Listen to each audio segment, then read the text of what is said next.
Good afternoon, everybody.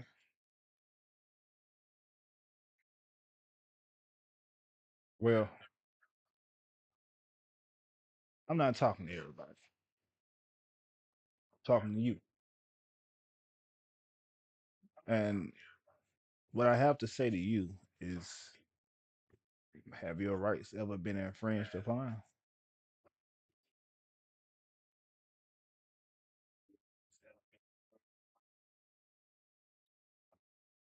Let me get a little bit more personal with you and turn off all this stuff because I want to know. I honestly want to know. Have you have you ever been in a situation to where you was made to answer a question? Have you ever been in a situation to where you were coerced to sign a document? Have you ever been in a situation to where you were in fear of your life? Because when we are talking about this this whole contract propaganda and talking about theory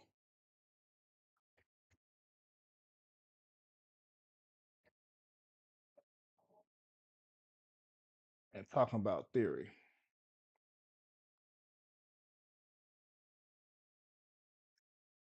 is it? Hold on, someone just texted me and said, "Can you guys hear me?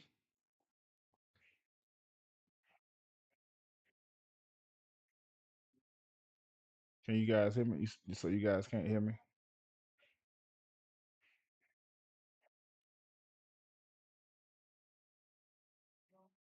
Sorry, Keela Jordan. Hey, I've been watching you. You've been on this live. You trying to get some understanding. And I respect it. Um, what I want to talk about is it happens to so many of our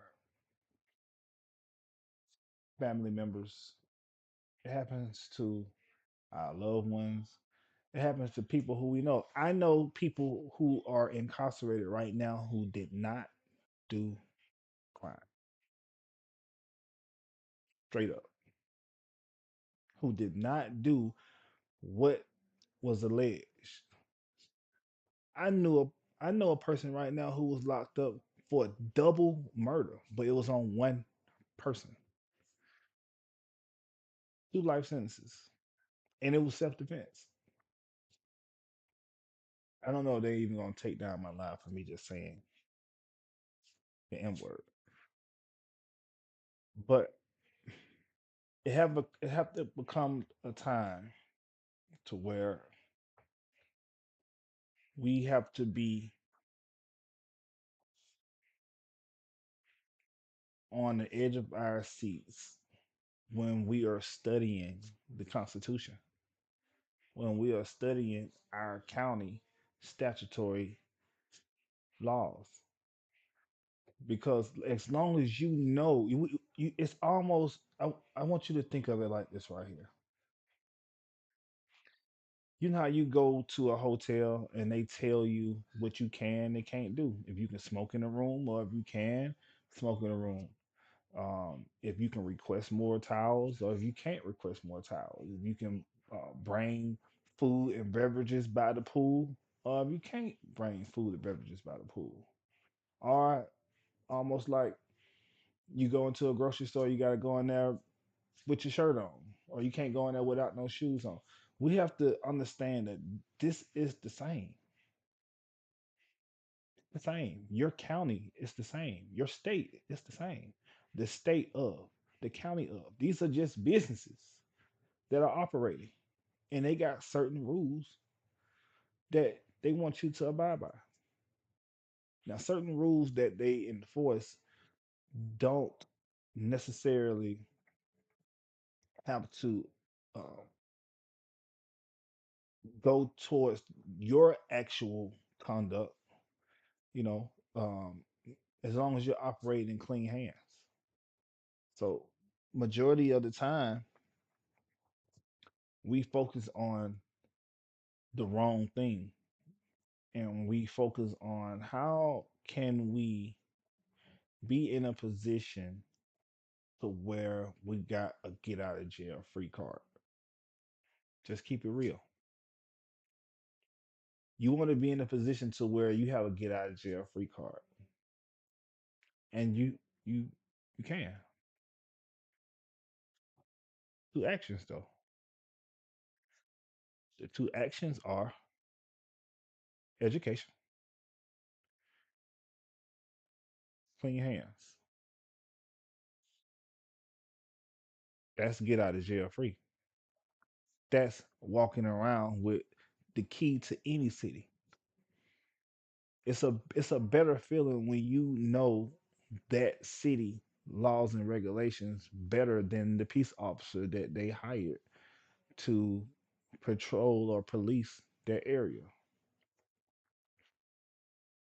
We getting into a time to where people are starting to defend their integrity more often, more so than not. Basically,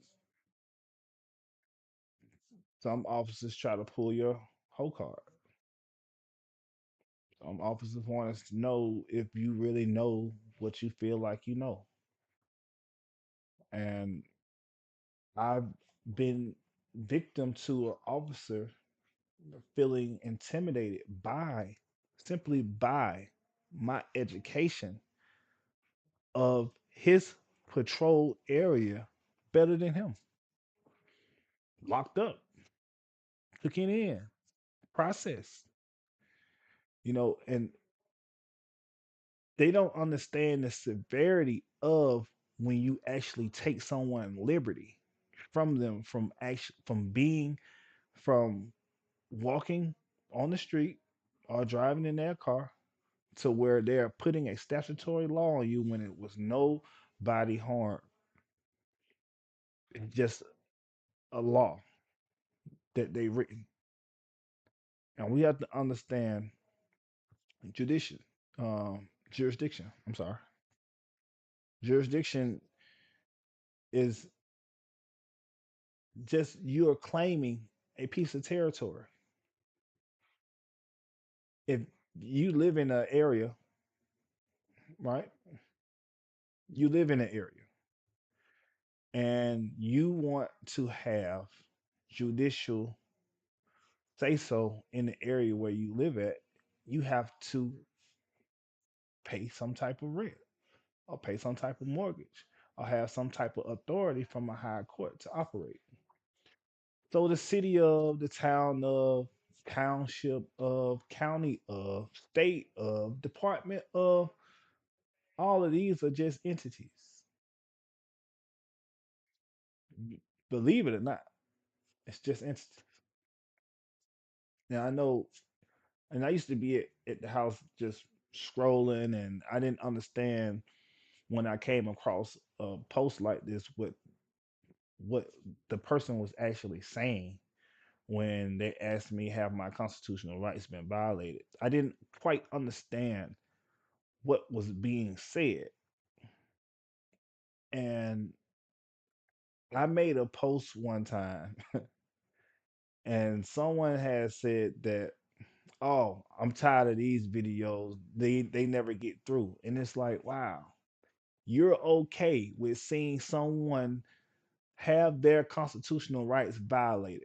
You're okay with, oh, it was like, oh shit, they got another one. So it's like we stay in a society now to where they look at that as entertainment. Watching someone have their constitutional rights violated. But let's wait. Who are the constitutional rights for? They're not for people of color. They're for white men. The Constitution was written for white men because we didn't yet have rights. We wasn't looked at as as an actual human being just yet. when it was written. We had to actually be brought into and considered humans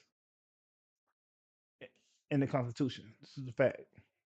White males can only be citizens of the state, not African American, but African American, as we all know, it's been going around. If you haven't, don't know, um, is we don't have our own culture.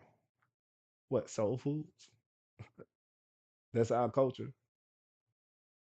Soul food. We don't have a flag. We don't have an anthem. We don't have a country team. But we make a country team great. And I posted this also, that they were having a debate when the guy said that, oh, the little girl, she's not standing up for the anthem. And he was like, never mind what happened in the past. We talking about right now. Well, we're gonna still focus on like what's going on right now. Am I wrong when I say it's more black people incarcerated, minorities incarcerated, than it is free, than it is our counter? Is that such a hard debate? So now we got to get into the space of understanding why. Why is it? Why are more black people? We're gonna, and I'm finna get real. Why is more black people incarcerated? Because of education, lack of education. That's all. We can't say it's lack of resources. They got all kind of SBA loans, and oh well, these loans not acceptable. You don't know how to read. Go and read. Educate yourself, and then go and read the qualifications what it take. If you don't meet the qualifications of what it take, then go get qualified to go meet the qualifications of what it take. So it's exactly lack of education and procedure, lack of education, especially in the financial world. It shouldn't be anybody who is, and this is a long pitch. This is a long pitch when I say that no one should be broke. Am I causing so much confusion when I say that you should not be poor? People say, "Oh well, Elon Musk, he got two something $1 billion. If he gave everybody $1,000, then it wouldn't be any more poverty." Why should someone else, even though he planned, they had to, all that shit is government funded. Even Google, they had to say that somebody created that. Amazon, they had to put a face on it. They can't, because if you say, even like Facebook, Mark Zuckerberg, they can't say what's the easier way to get everybody to spy on everybody, to keep track on everybody. Oh, that's belong to the government. I ain't finna go with that. Okay, fine. Let's put a face on it and say that this guy right here created it. And now everybody want to sign up for Facebook, Facebook, Facebook, Facebook. But it's all still government ran, government funded, government backed. Uh, so today, what I want to talk about, mainly what I want to talk about, is which remedy would be more appropriate if you did have your rights infringed upon. Should it be like, man, fuck y'all, do what you got to do? I'm standing on business. But you got 3 kids, you got a job, 401k, insurance, 5 insurances, a mortgage. You paying for somebody else. You pay for somebody else property. Somebody else depend on you. You got other obligations, other responsibilities, but you still supposed to be on demon time. And I understand when someone try to assert authority over another, especially another male, it becomes an issue because we are just naturally dominant. Men are naturally dominant, and I can't say, oh well, if you ain't dominant, you ain't a man. But men are naturally dominant. We produce testosterone. Also, we produce estrogen. So when we are faced with conflict, only thing that we know how to do is be barbaric in that motion and we're in that time. That's because of lack of education. But if we know that what someone else says, if it trigger an emotion in us, in a man, if we allow what someone else say trigger us to make us act out and make us be barbaric or cursing or going off on a rant and we're being triggered, oh well, that's no good. You can't possibly be a man because now we're, let me get it right, because we only human, but you can't put yourself in the category as a man because men are, and some people like to say the term alpha male. Men are not easily triggered by someone else's responses, by if they have something positive or negative to say. It's just a easy thank you, and I appreciate that, or thank you, and I try harder to be more susceptible to your feelings. So if we are now focused on, okay, if someone is attacking our our morals, now we got to go and check our moral compass. Hmm, is our moral compass accurate if it says that we're going to have a counterproductive month? And you say, well, damn, if I'm having a lot of conflict from this time to this time, the Morris compass said this is it. Then we got to deal with the issue of the moon and the Satan and all this extra shit. But we're gonna get down to the raw. How educated are you? Are you educated enough to simply just walk away? Are you educated enough to just say, I I I politely decline any type of interaction with anything that's going to cause me any kind of negative harm? And not saying negative harm as in being strict struck. I'm talking about negative harm to where it draw your conscious mind to be focused on something that is not even relevant to your life. My girl once told me, she said, what somebody else eat don't make me shit. And I bring that because that is such a profound way to look at any issue that somebody may have with you. And it's so simple and common, but it's a real profound message because it's like we're all just here living on earth. Why should you care so much to where it affects you in a way to where you're no longer able to operate? Does it make any kind of sense? No. Do you want it to make sense? Maybe. Do you care if it makes sense?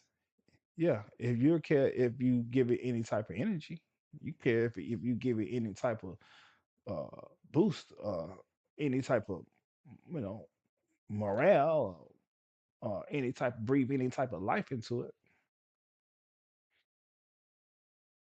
The one of the main thing that I want to also focus on is is not just have someone infringed upon your legal rights.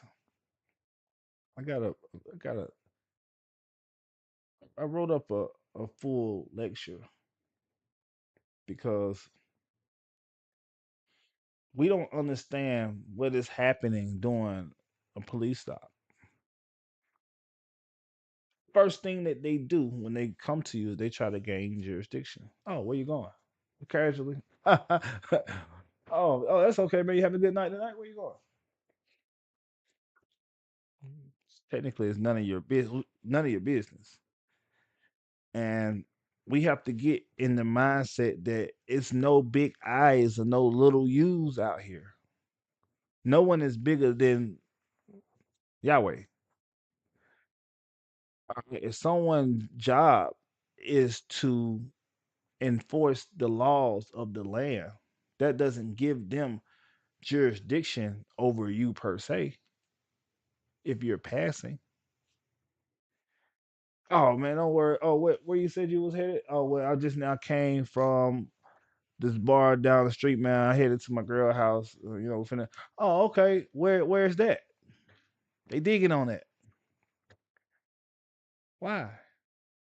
Why does it matter to you where I'm going and where I headed? Why are you questioning me? Like, who are you? Like, who do you think you are for you to have any type of questions for me? You have to understand when you are pulled over, when somebody stop you in your tracks and you are pulled over and they telling you that you cannot leave, you have to understand what is actually happening. You're being held against your will. Somebody have a firearm on them, and if they don't like what you're saying, they can possibly turn your computer off in that moment. So you have to take that interaction very serious. It's not a laughing matter. If you get pulled over, it's nothing to be playing and thinking that they're there to help you. You have to understand your liberty is has just been detained. Now we have to find out what's going on. Is this a statutory? Um, this is a statutory investigation, or this is a criminal detainment. Oh, we just investigate. Well, if you just investigate, then it's no crime. Then I should be free to go. Oh well, no, I'm not free to go. Oh, you're not free to go. Oh well, if I'm not free to go, that means that you're holding me against my will. You understand what I'm saying? Times it's not what we think is going on. If you're being held against your will by a stranger with a firearm, that if you say something that he does not or she does not agree with, it can be escalated to the max, and now you can be thrown in jail. I want to pull up something. I want you to see, and I'm gonna show you why jails have the power to take you in custody. Do anybody actually know why? Anybody know why somebody can take your corpse, place it in a box, get you processed, and have you to bond out for whatever reason that they say, okay, we're just going to place a charge on this person. A charge is a charge. I don't care where it's at. A charge is a charge. So after a charge comes, that means a debt is owed. So let's go and pull something real quick.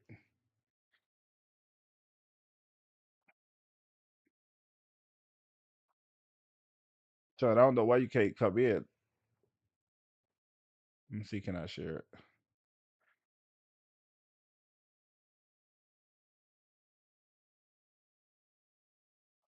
Um,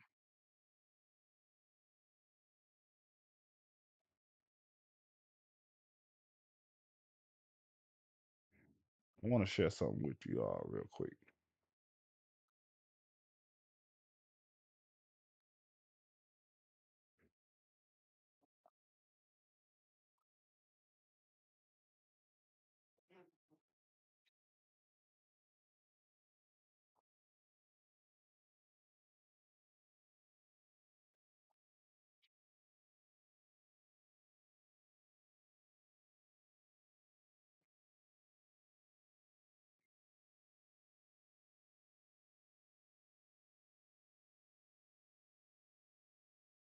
I'll share something with you.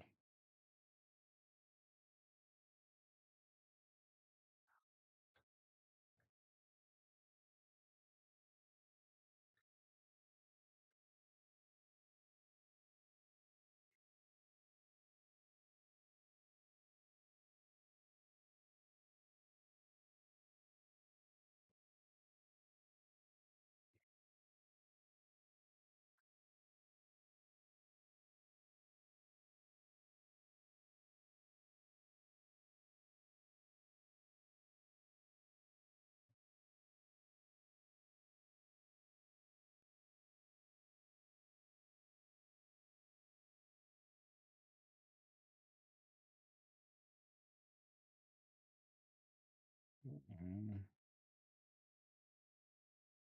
let's go here.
Y'all have to give me a second because I'm trying to.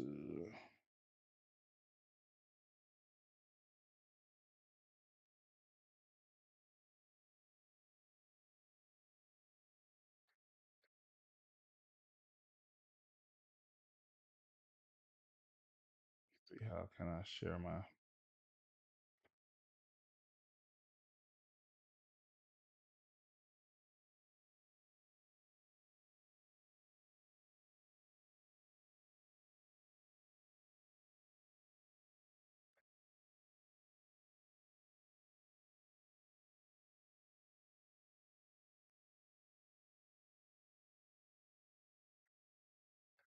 I'm just trying to see something real quick. It's gonna be kind of gonna be live.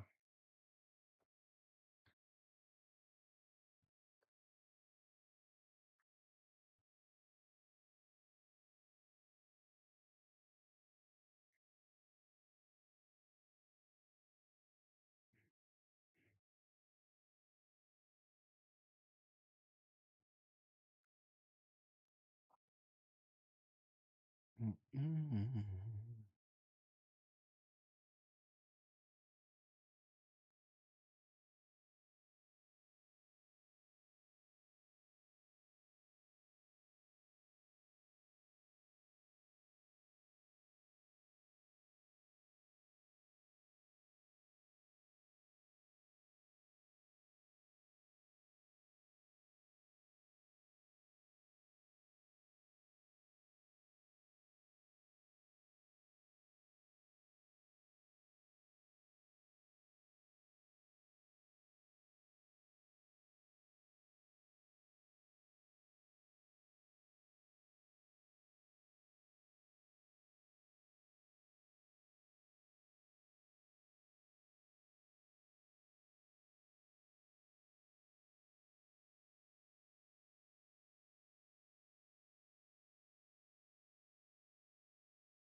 Okay.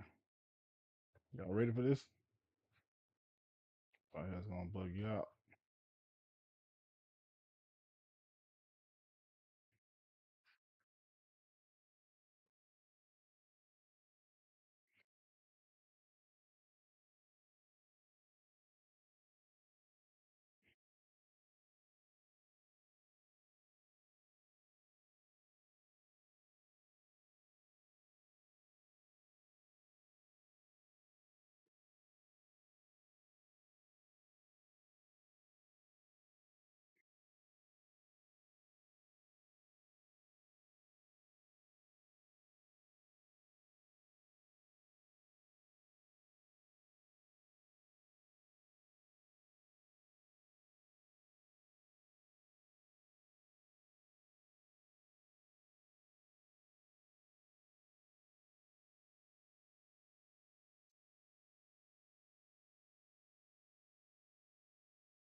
Now, let's read.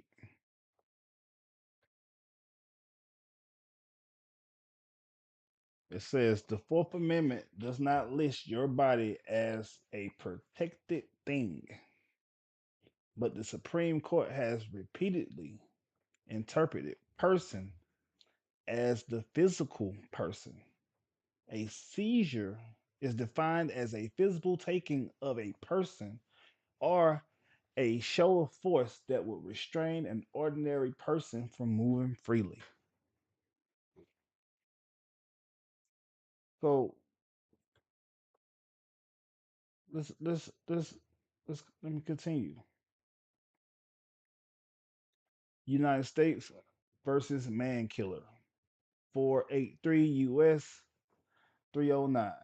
A seizure occurs when a police officer physically restrains an individual, even if the officer does not use a weapon. Why does it matter for taking your body? It shows merely that handcuffing or physically restraining a person is a seizure under the Fourth Amendment. Perry versus Ohio. A police may conduct a stop when they have reasonable suspicion the stop is a seizure of a person's body for a brief investigational period. Establish that a person brief detention is a seizure if the officer uses physical control. United States versus Leon, 468 US 897. The objective reasonableness test for seizure. An unreasonable police officer seizure of a person body violates the Fourth Amendment. Reinforces that probable cause is required before the government can take your body. But what we want to understand is how and why can we be looking? Can somebody take you and put you here? And you was just 5 minutes ago coming from a bar. You just got through you know, having a good time, and in a second like that, someone can come and take you. from you being just traveling on your way. Take your liberty and throw off your whole day, throw off your whole month, and throw off your whole year.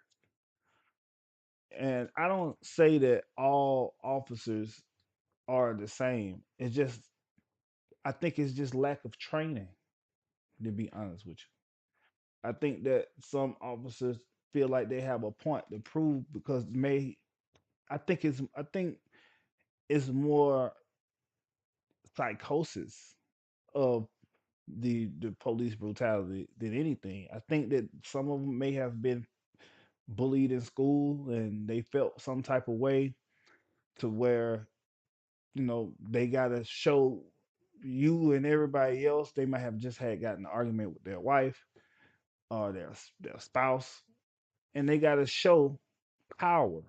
And it goes back to,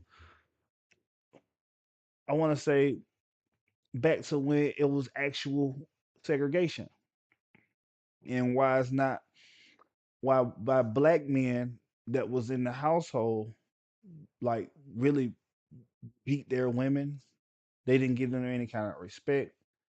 I think mainly because when they go outside of their home, they was treated as a boy. And the only place that they actually have power is inside their home. So the frustration that happened outside, they come back in the house and force this frustration on their spouse.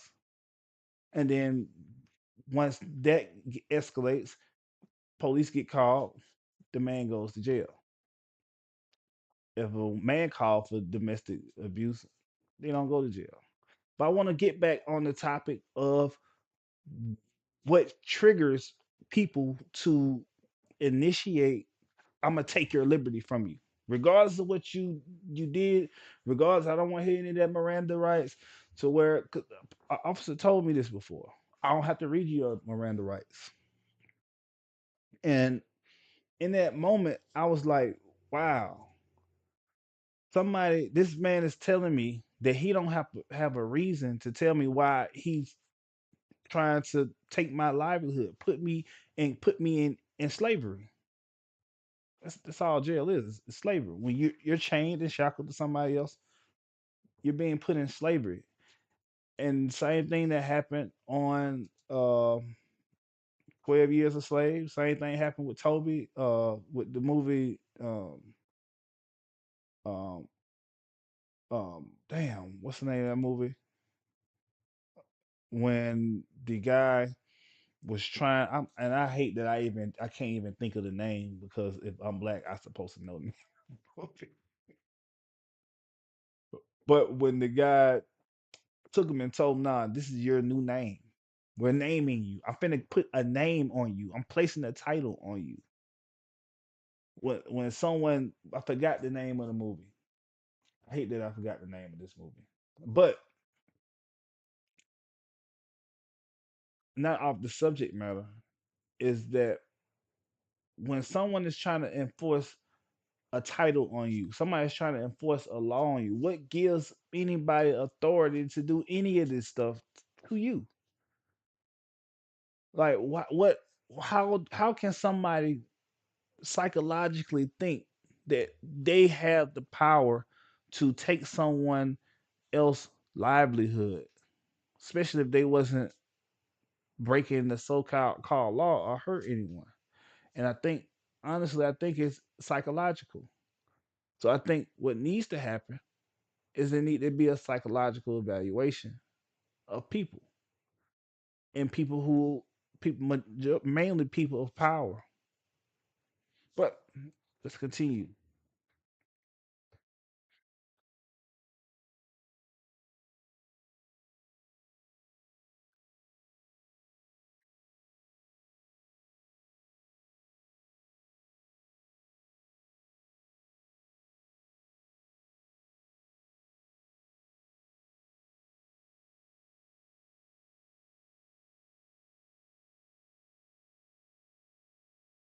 I want to find the full.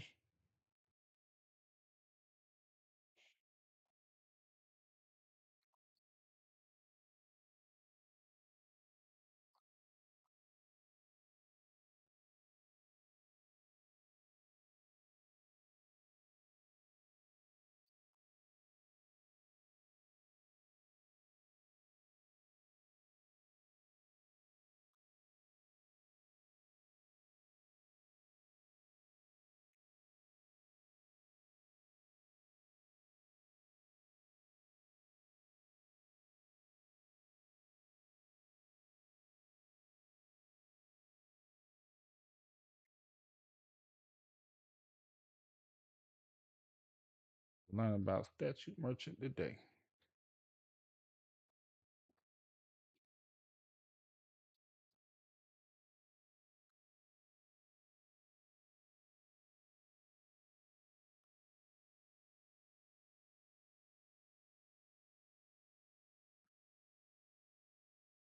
I want us to. I want us to to really understand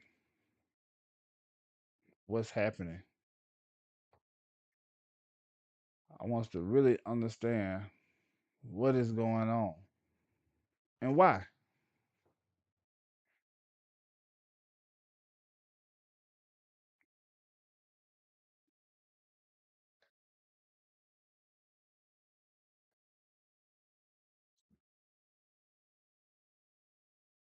I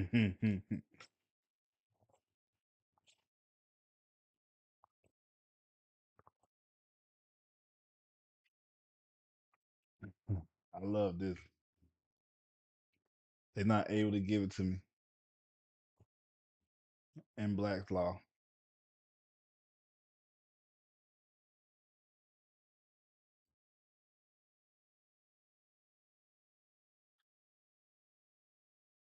On public sources. Hmm, that's funny. Well, I can't pull up my Black's Law dictionary, but I have it, and I want you to go and pull. Hey, Sean, I want you to put um statute merchant in the chat. Matter of fact, I think I can do it. Yeah, put statute merchant in the chat. That right there kind of pissed me off a little bit.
Oh, I'm gonna let y'all see what I'm pulling up to.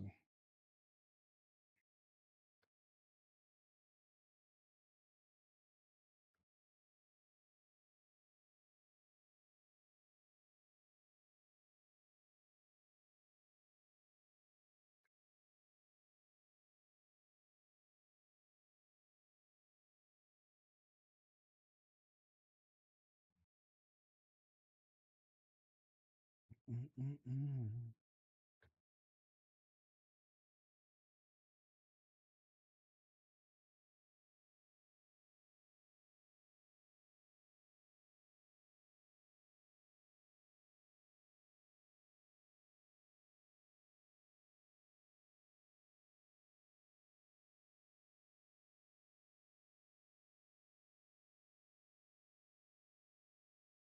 Okay.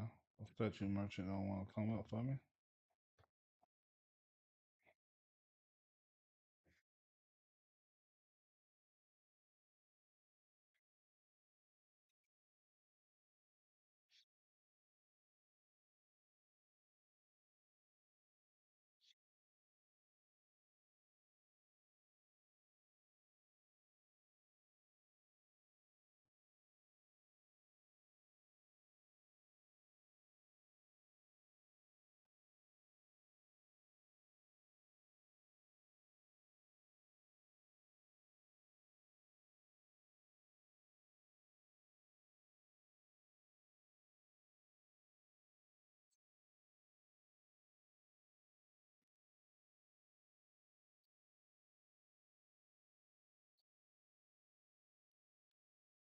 This is not Chat GBT. GBT will not nowhere near be able to break this stuff down the way I need it. They say you only got to be 5% smarter than a computer because you have to be able to tell the computer what to do.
My apologies. My apologies.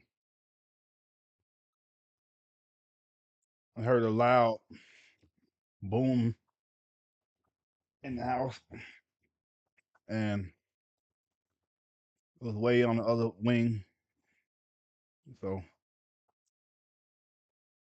took me a minute to get over there. My apologies.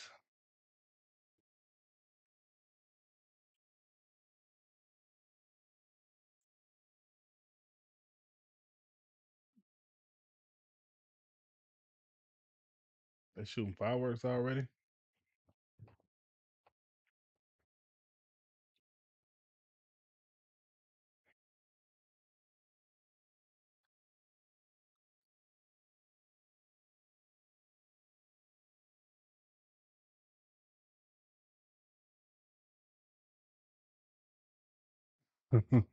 Don't do me like that. What's up, fam? Don't do me like that. Don't do me like that.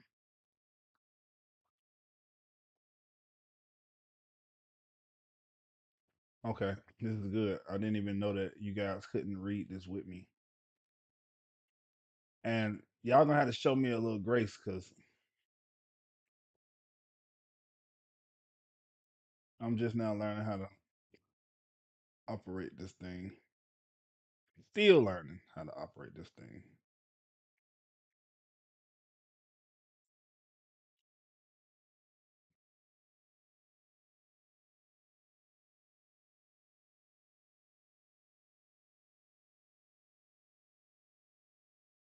All right, it's not.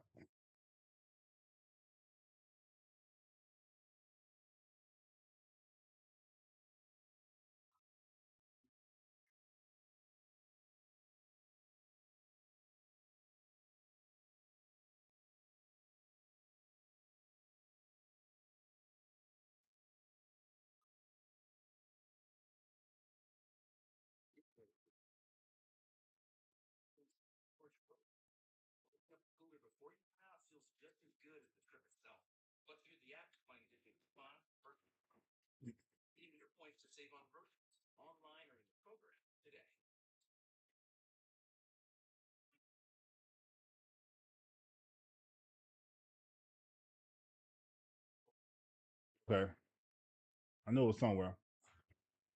All right, this is the part I want to really touch on. It say maritime courts. Hold on. The courts which have jurisdiction in maritime matters are, for the most part, the courts of seaport towns. Admiral is not an official who holds a court with a fixed jurisdiction. He is an official who rules a fleet having incidental certain disciplinary powers over those under his command. These powers probably enable the admiral to deal with the the the the predations. Hold on, depredations, depredations, depredations. I'm sorry, tongue twisted. Committed by the ships immediately under his command, but it does not appear to have concluded a power to hold court administering justice generally in maritime cases. In the earlier part of the Middle Ages, we meet up with many seaport towns which had the language of later law and admiralty jurisdiction. The Doomsday of IP Swatch tells us that the pleas govern to the lawy marrying that to writ for some. I don't even know what language this is. What the fuck is going on with this computer? This is not the maritime court.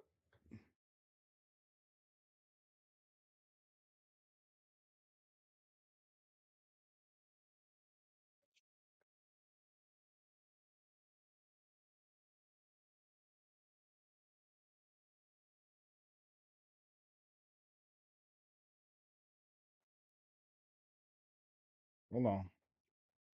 I don't think I went down. I don't think I went down far enough.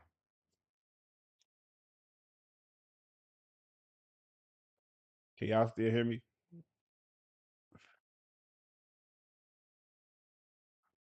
When y'all can hear me, we're gonna rock out.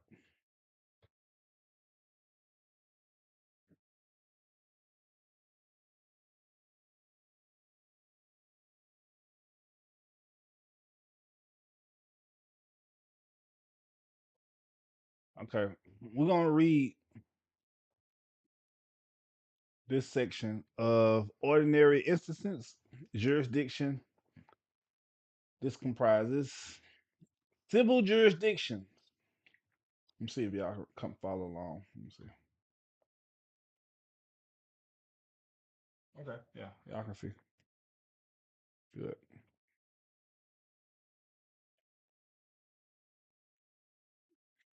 That's good, Ryan. I just read that. 1910. It was it was abolished in 1910. It was repealed in 1883 and then abolished. So technically, we don't supposed to be taken in nobody's custody. I don't know why I'm talking in like technically we don't supposed to be taken in nobody's custody. I gotta get comfortable. Listen, y'all, listen to me. I'm finna stop right now. This is my second day on a live stream. We're gonna have fun on this channel, and we're gonna be, completely transparent. I don't feel like I'm talking to viewers. I feel like y'all my homies. Honestly, I feel like y'all my homies. I feel like we all building together, and for me to be able to run all of, if I wish I could show you all how much it cost me to run that app to where you can upload your documents and have them checked. I wish y'all can know how much I have to pay these clerks to give me uh for your information on certain documents. I wish y'all can just be there and so I can know about the Chris system and portfolio bonds and things like that. I wish you guys could.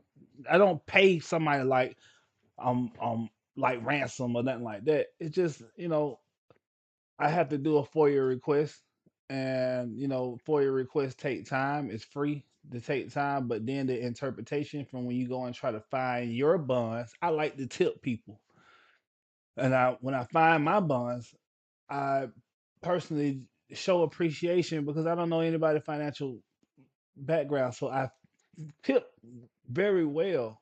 That way, I can get the information. You know how Cat Williams said? He said, "I infiltrate and bring back to the people." That's what I do. That's what I do.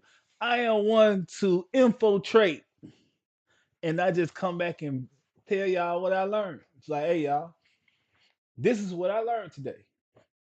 You feel me? This is what I learned today. No bull. Just to have that one, they charge me $900 a month for that app to run on base.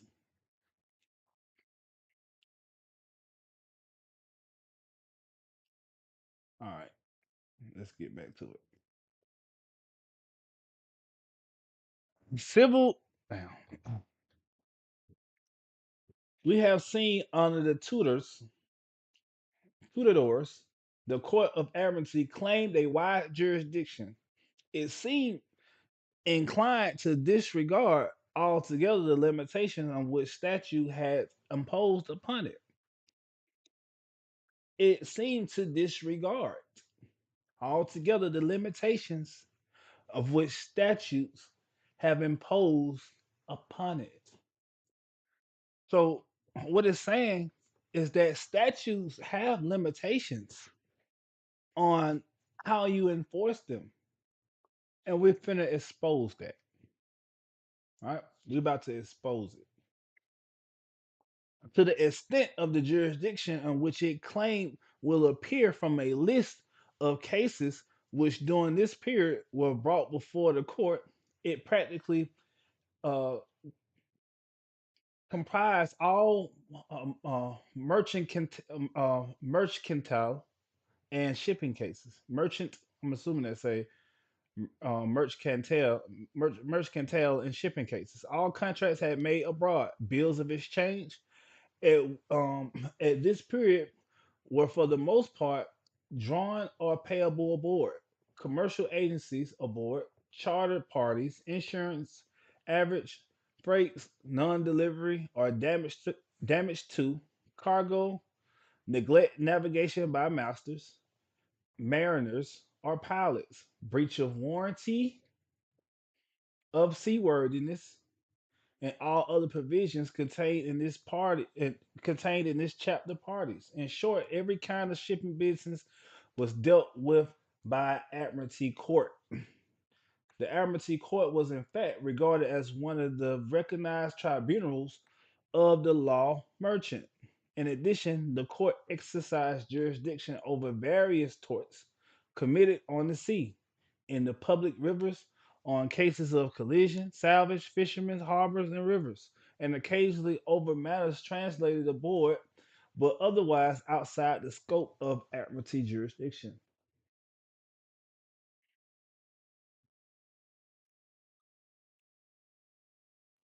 And you don't have to answer me for the people who knew here on how I know this. Trust me, I know. I know. I know what's going on. So we have seen during Elizabeth's reign, the common law courts begin their attack upon Chancery and the Council. It was not to be expected they would tamely acquiescence. That means silence. That means not speak up. That means not become forthcoming in the encroachments of Admiralty. Moreover, as we have seen, they are able to base their attack upon a statutory basis. The common law courts had issued writs of probation based upon these statutes. From an early period, it is probable, however, during that earlier part of the Tudor period, statutes had been largely disregarded. And as we have seen, the aid of the legislator had even been invoked on behalf of Admiralty. The Admiralty also sometimes assumed the offense by means of process of contempt taken against those who brought proceedings up maritime causes in another court. It would appear that when the common law courts resumed their efforts against Admiralty, they at first had recourse to writs of subpoena. I'm sorry, and Centauri issuing from Centauri is having your case heard by a higher court. The writ of Centauri means to have your ruling heard. It say just say like if somebody read something did something and were ruled on something and you didn't necessarily agree with, you do a writ of Centauri and have it heard by a higher court. All right. What was I issuing? Writ of subpoena, the superseda and centauria issuing from the chancery. But the applications of the chancellor often left Admiralty with the disputed jurisdiction. It was seen that writs of probation, pro, no, prohibit, prohibition were the most effective. I don't know what the fuck is my glasses. That's just don't look like Chinese. Were the most effective instrument of attack or defense in which common law court had possessed. It was seen, let's read that again. It was seen that writs of prohibition was the most effective instrument of attacks or defense when the common law courts, in which the common law court had possessed.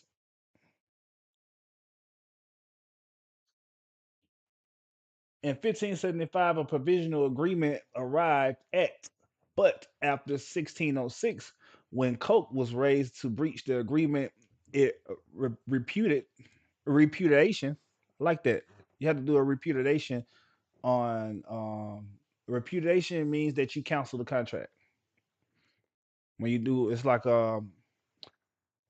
any type of power attorney that somebody put over you. It's like you can do a repudiation. It's like you putting out there that you're not playing along with it. It's like the the the the agreement that was placed on you and has been done. You're just undoing it. As Jay Butler once said, seems to have entertained not only a jealousy of, but an enmity against that jurisdiction. I don't know what's going on today. I can't read today. He denied that the court was a court of record. He denied it that the necessary power to take speculations for appearance and performance of the acts and the judgments of the court. He denied that it had any jurisdiction over contracts that's made on land, either in this country or abroad, whether or no they were to be performed upon the sea. And similarly, he did similar. This is bad today. What is going on today? I can't read today. He denied his jurisdiction over the offenses committed on land, either in this country or abroad. Or abroad. In support of his position, he did not hesitate to cite the precedents on which were far from deciding what he had stated that they had decided. It was fairly certain that earlier prohibitions were all founded upon exercise by admiralty of jurisdiction within the bodies of countries. The common law had not in the past claimed jurisdiction over contracts that made or offense offenses committed abroad, and probably not over contracts made and committed in England. The common law courts assumes jurisdiction, and thus by a new strange poetic fiction and by the help of imaginary sign posts on the cheap side, they endeavored to capture jurisdiction over a glowing commercial business of the country. Y'all understand that? Common law courts assumes jurisdiction, and thus by a new strange poetical fiction and by the help of an imaginary signpost in the cheap side, they endeavored to capture jurisdiction over a growing commercial business of the country. The other common law judges followed court lead. It was not, of course, to be expected that all the cases decided at that time when common law courts was engaged upon in a systematic series of encroachments should be consistent. But it is clear that they are all tending in one direction, regardless of the fact that the procedure of the common law court and the law in which they applied were far less fitted than that of admiralty to deal with the cases over which they claimed jurisdiction. The merchants nearly felt that the ill effects of the attacks made by common law courts, a conflict of jurisdiction, must always give advantages to the unscrupulous illegitimate. It was clear that Admiralty possesses more speedy and therefore fit to deal with the cases of merchants and mariners. Not, no, not one cause of 10 come before the court, but some of the parties are witness and it are pressed to go to sea with the next tide.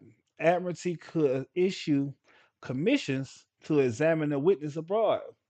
It could take the examined parties themselves. It could examine the party themselves.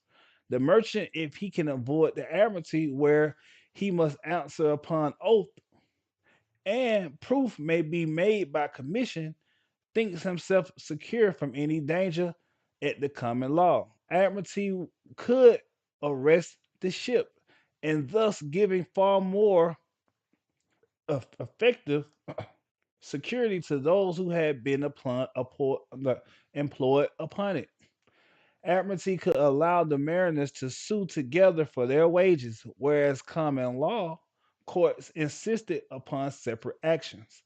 The judges of the Court of Admiralty, being civilians, were far likely to be able to understand contracts made aboard, which referenced the civil law.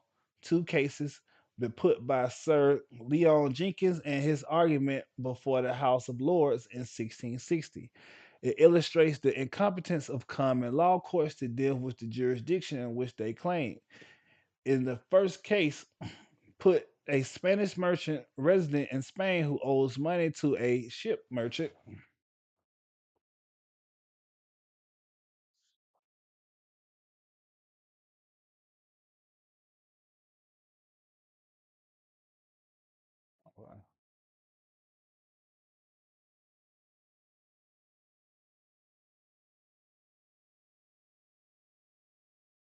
Okay, I got lost. Okay, I'm switching screens. The Spanish merchant who has a ship in England port, an English port, in which Admiralty possesses alone can reach. An action is brought by A. In the court of Admiralty, the ship is arrested, but in consequence, a provision is released.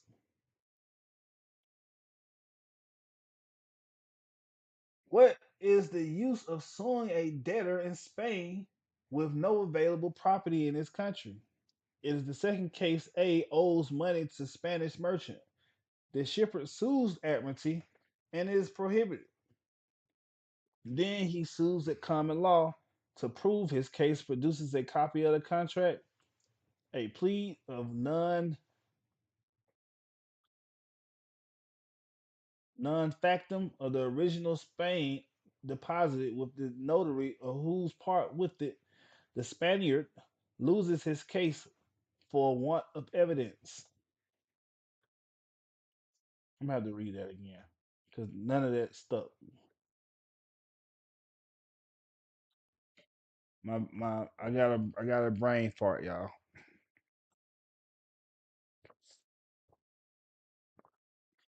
I got a brain fart.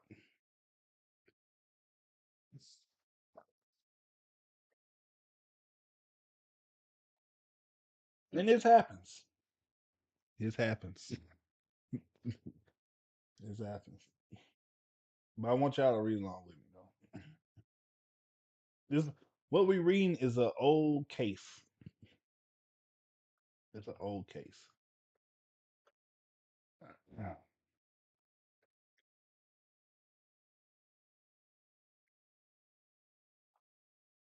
Okay, what was that?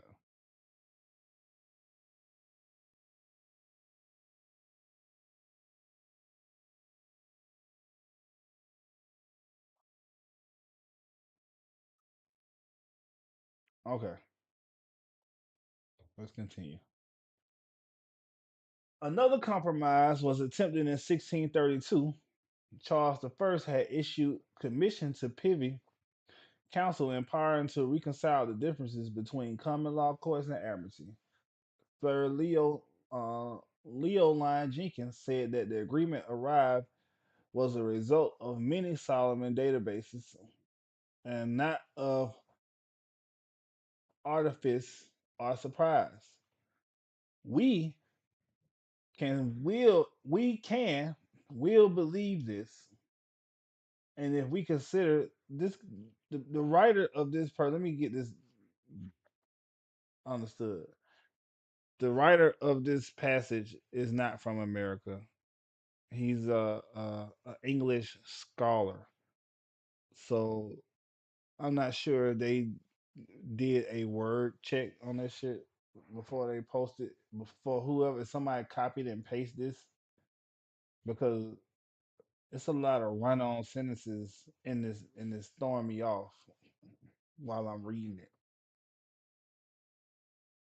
We can, will, like this passage right here. This is not.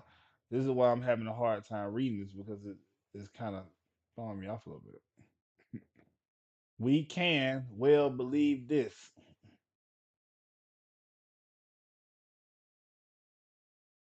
You know what I'm saying? We can well believe this if we consider the ill result. from which follow from the assumption of jurisdiction by the court of common law. The agreement conceded to admiralty a jurisdiction in following cases. In the case of contracts made or wrong committed beyond the sea or upon the sea, in the suits of freight or manner of wages for the breach of charters for voyages to be made beyond the sea through the charter, parties are made within the realm and the money is payable within the realm. But if the proceeding is for a penalty, or the question is whether the charter party was made or not, or if made has been released, the common law courts have jurisdiction. Did y'all catch that? Let's read that again. In the suits for freight or manners, wages, or for a breach of charter parties for voyages to be made beyond the sea, through the charter parties have made within the realm, and the money is payable within the realm, but the proceeding is for a penalty, or the question of whether the charter party was made or not. If made, has been released. The common law have jurisdiction. So what's saying is that if you already cleared your debt, you can use common law to get out of whatever issue is going on. The common law courts have jurisdiction. Common law courts are different than admiralty and maritime courts because common law courts actually operate on the land. A lot of times whenever you get summons, even when we talk about being summons, get summons to court, you only can summons a dead entity. You only can summons a spirit. When the judge walk in there and say, "All rise," only the spirit can rise from the dead. I'm being real. This is how it look. You can't summons a natural person. You only can summons a spirit, something that's not real. That's why they have you as a decedent on Form 56.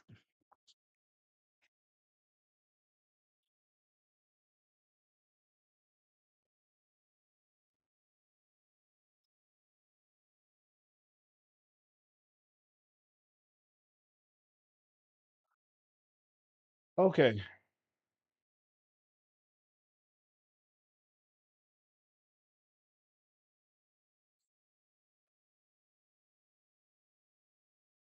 Prior jurisdictions, property of belligerent seas at sea.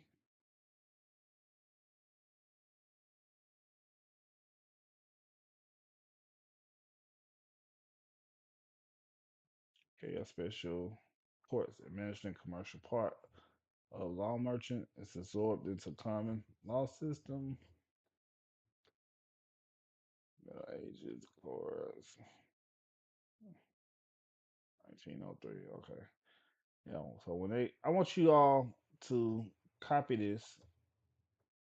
How can I put this into the chat?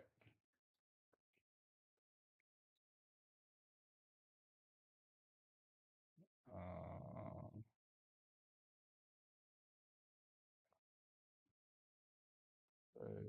copy link. Let's see, can I put this into the chat?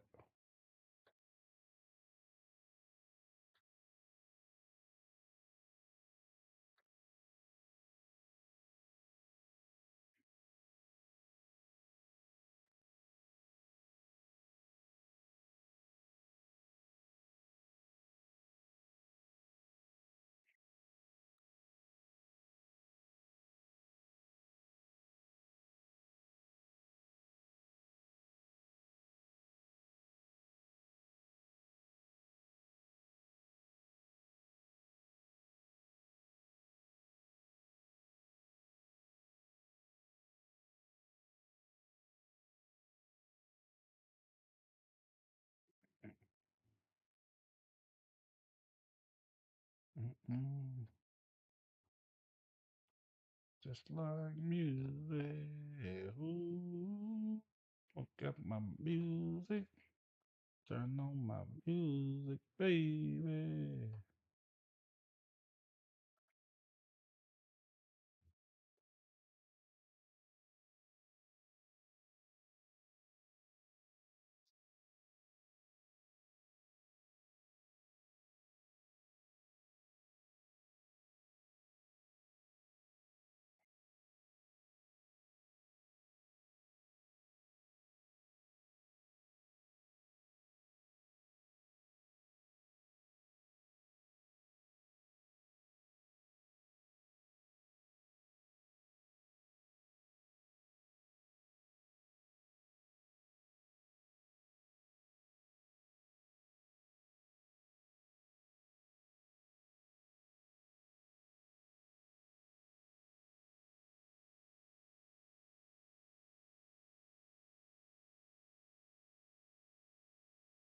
Let's see if it's gonna allow me to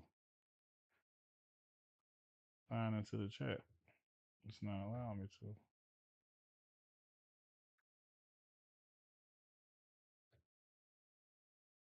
There we go. There we go.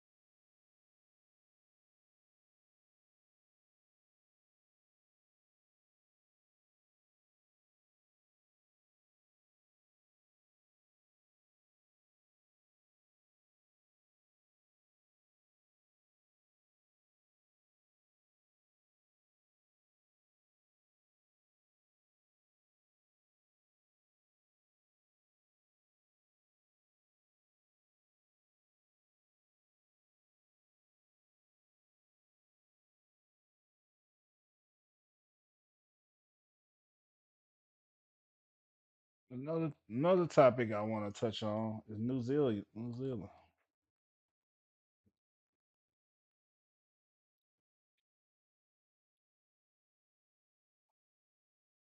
stamp duty.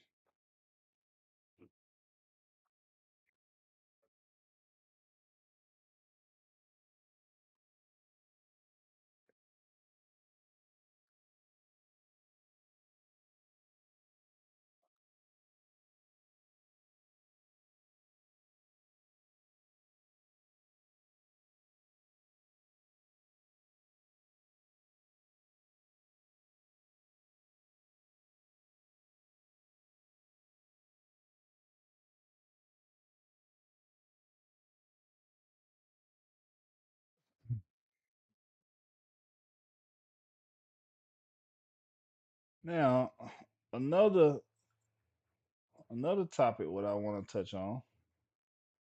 This topic right here. So let me copy this. Drop this in the chat so y'all can follow along.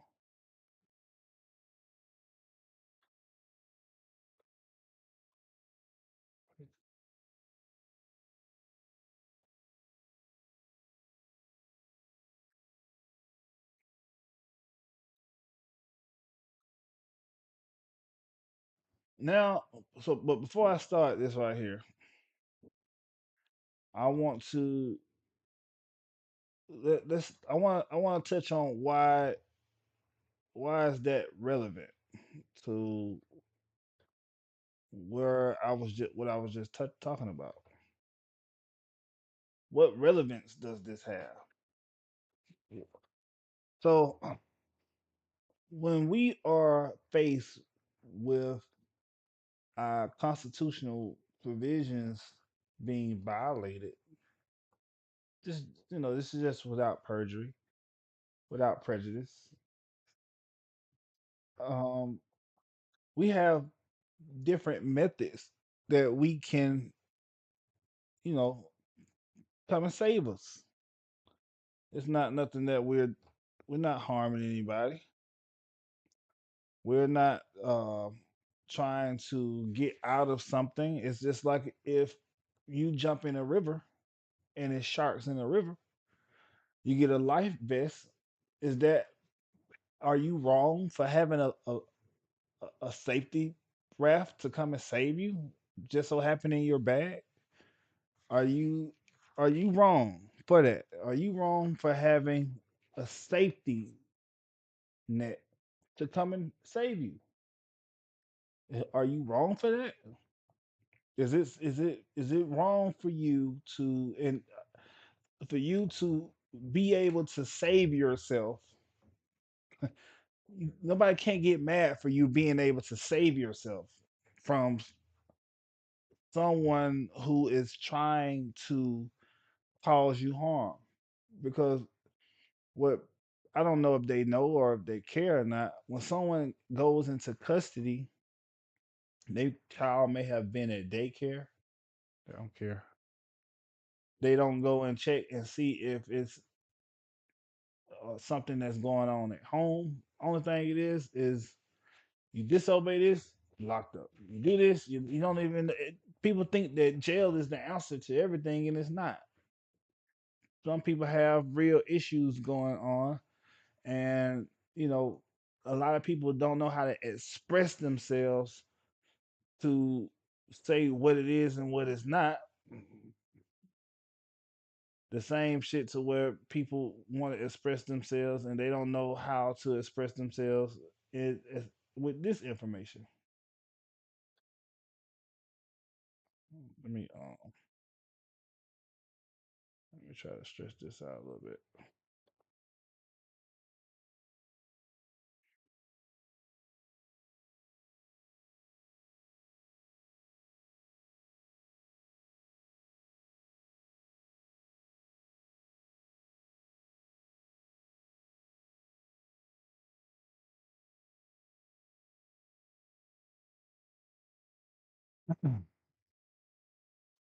So, okay, Section 2 repealed on July 14th, 2014. Yeah, so people don't know how to express themselves when they're trying to save themselves. It's like you don't know how to speak Spanish if your life depended on it. It's just like you don't know. You don't know how to say what you want to say and how you need to say it. So to let the pen speak for you, you just sign your name on whatever contract that you're being handed and put a hope and have a stamp on it, put a stamp on it and keep it pushing and send it in. Oh, you got court on this day, whatever, whatever. You send it in with a stamp. It's I'm finna ready to read the passage for you to be able to save yourself if this was to ever happen to you. And don't be shook up because it say New Zealand. Under the common law, not common law, the central banking system, all banks have to abide by these provisions. It's not just okay, the Federal Reserve no, they all have to provide by these provisions.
I don't wonder why y'all can't see my screen like that.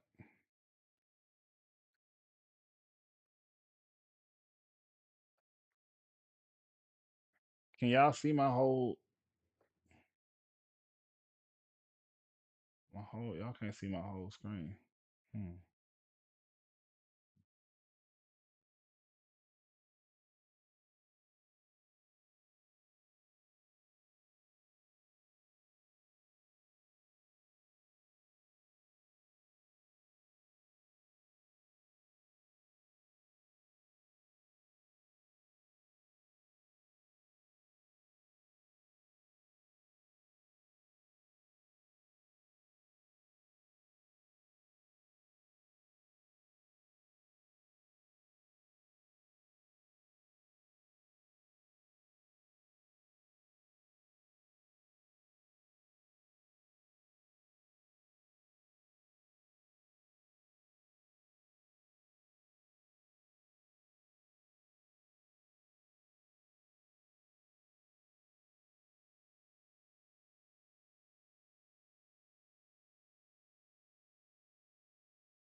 get it.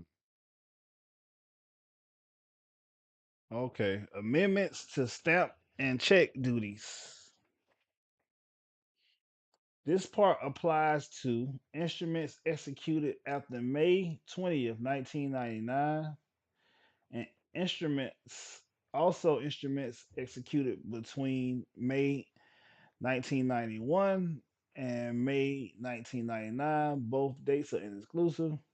These transactions which instruments relate are not completed or in the case of leases are not carried into effect on or before 1999. The interpretation following definitions that are repealed is assessment, consideration.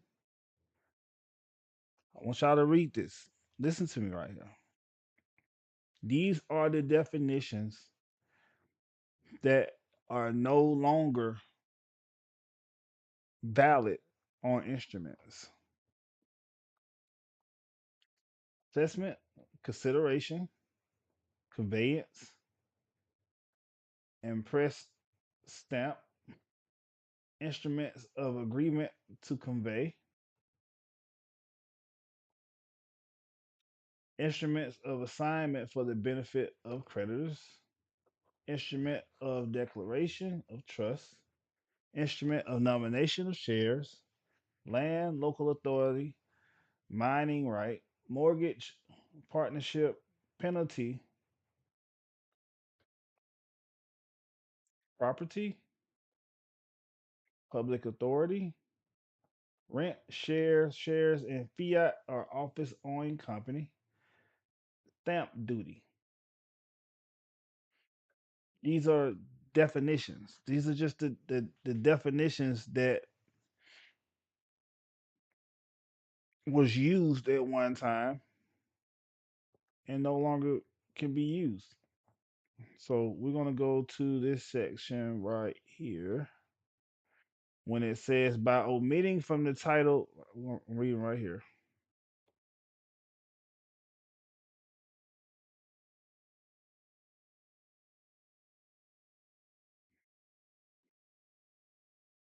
Reading right here.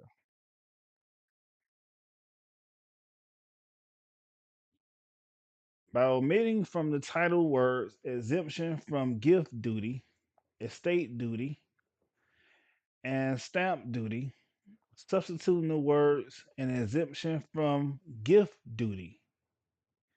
By repealing section 23 and section 13. So the new word for stamp duty is gift duty. And if you want to, we're going to go deeper because we got to know what gift means. When you go buy a house, they want to know, are these gifted funds? Are these funds not was given to you by someone else? Where are did these funds originate with you? Because what happened is if you go buy a house and somebody gave you $5,000 towards your down payment, or um $20,000 towards your down payment, and the deal go bad, they want to know that way they would know that the person who gifted you the funds, they have a claim to be able to get the funds back just in case that the deal don't go through from you. And section 62, the provisional is repealed.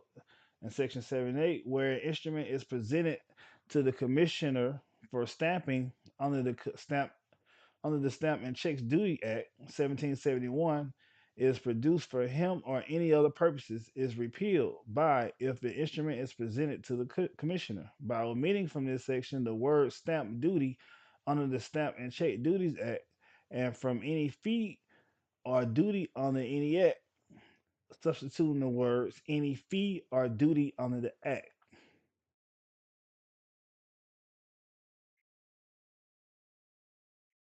By omitting from section 20 2 B the word stamp duty on the Stamp and Duty Checks Act, from any other fee or duty under any act, and substituting word any fee or duty under act.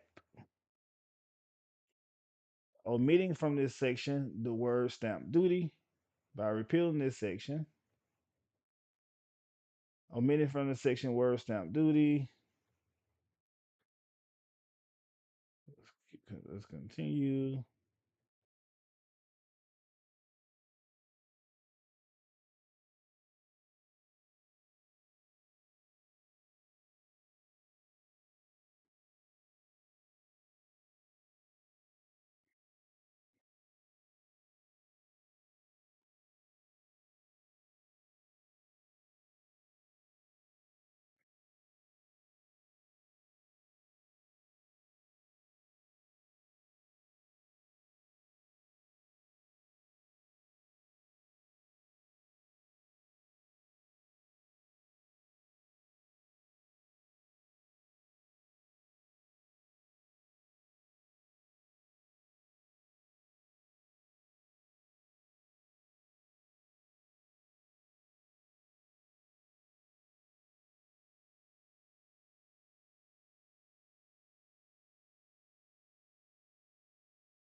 We're gonna get a little. We're finna go a little. We're finna go in. We're finna go in a little bit. Not too much though. We're gonna go in a little bit.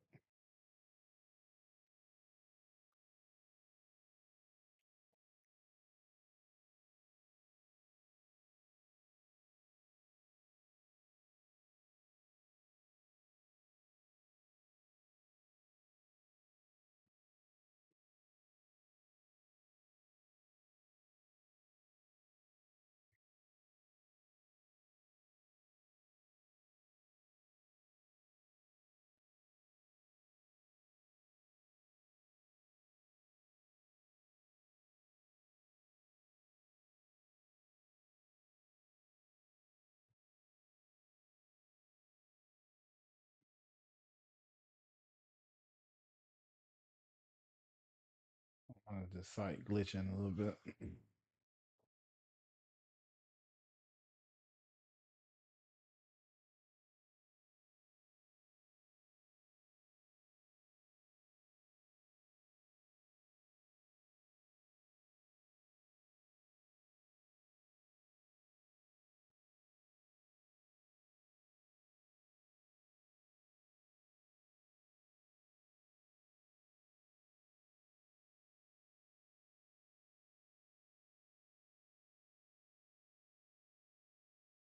All right. So if you are a part of the Republic, I go over this section right here, and I'm gonna pull it up in just a minute about the due date, about stamps and how to endorse. And if you're trying to endorse, you have certain provisions on your endorsement. When you are presented with a instrument or a contract from a peace officer or a contract from a lease company on who you have to on who you have to pay, you have certain endorsements that goes on these contracts. Just like I said, a charge is a charge. It don't matter where the charge happened. It don't matter who gave the the the charge. You could be in Walmart and catch the charge and be charged for goods. You can be in a county jurisdiction and charged for violating one of their set statutes that they have for their county. But since there is no money, since the debt system, the system is ran off of debt, and the only way that you can pay a debt is with the debt. You just have to accept the debt and then continue and endorse the debt as followed. But what's happening with the debt is not what we think is happening with the debt. It's not being um, hindered or discharged in a way that we think. What's happening is if it was a balance that was owed on the debt that you are saying that was paid in full, the issuer will be made whole. So what you do is when you cancel it, when you say it's paid in full, you are triggering full faith and credit. Now, the only way that they're able to do their job the correct way is if you go by the Stamp Duty Act. You have to honor this method of payment. It's not a system to where they don't have the method. Now they took this out of the US. They took this out of the US. They don't want niggas to know about this shit. They don't want nobody to know about the Stamp and Duty Act. Like that's like niggas like nigga, you can do what? You mean to tell me you can put a 2 cent stamp on a document and send it in with a signature and that's supposed to work for my hey man, I'm just the messenger. I didn't make this stuff up. This has been here long before I don't even know if my family lineage. What did I say? Oh, it's been here for a while. 1996, I was 9 years old. Yeah. Hold on. Was I? 1996? Yeah. 9 years old in 1996. So this act been in effect for a long time and it get repealed and tightened up and fixed here and there and they have to they gotta spruce up these laws every so often. They go and repeal them and they have to go and tighten it up just to make it a little bit more complicated so the average Joe won't be snooping around in the wrong place. Let me go now. I want to go right here real quick.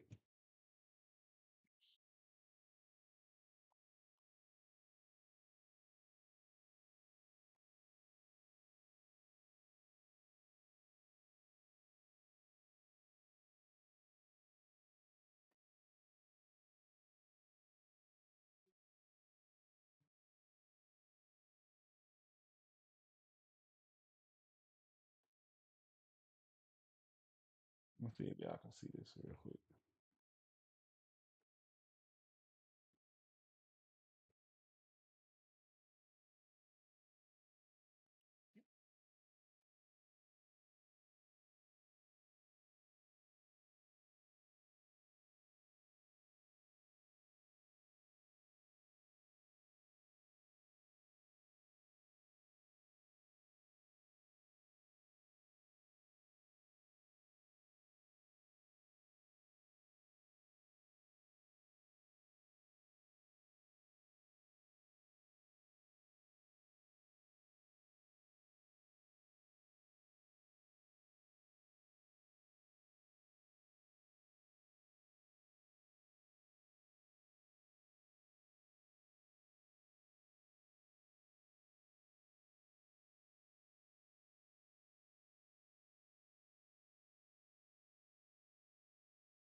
Okay.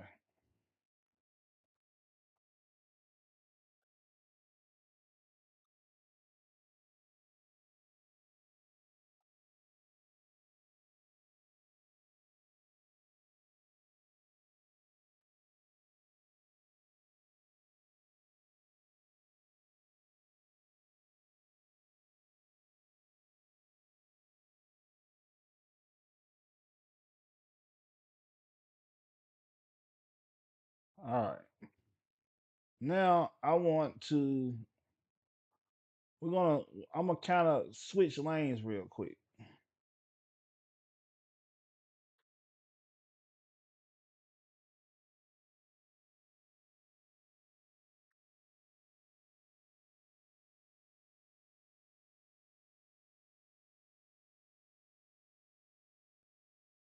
I want to switch lanes real quick. Now, if we are faced with a lien or levy,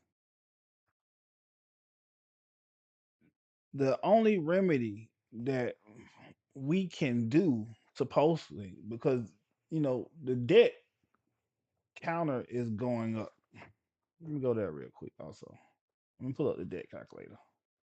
I know, yeah, I'm a little bit all over the place, but it's all gonna make sense in a minute. It's all gonna make sense in a minute.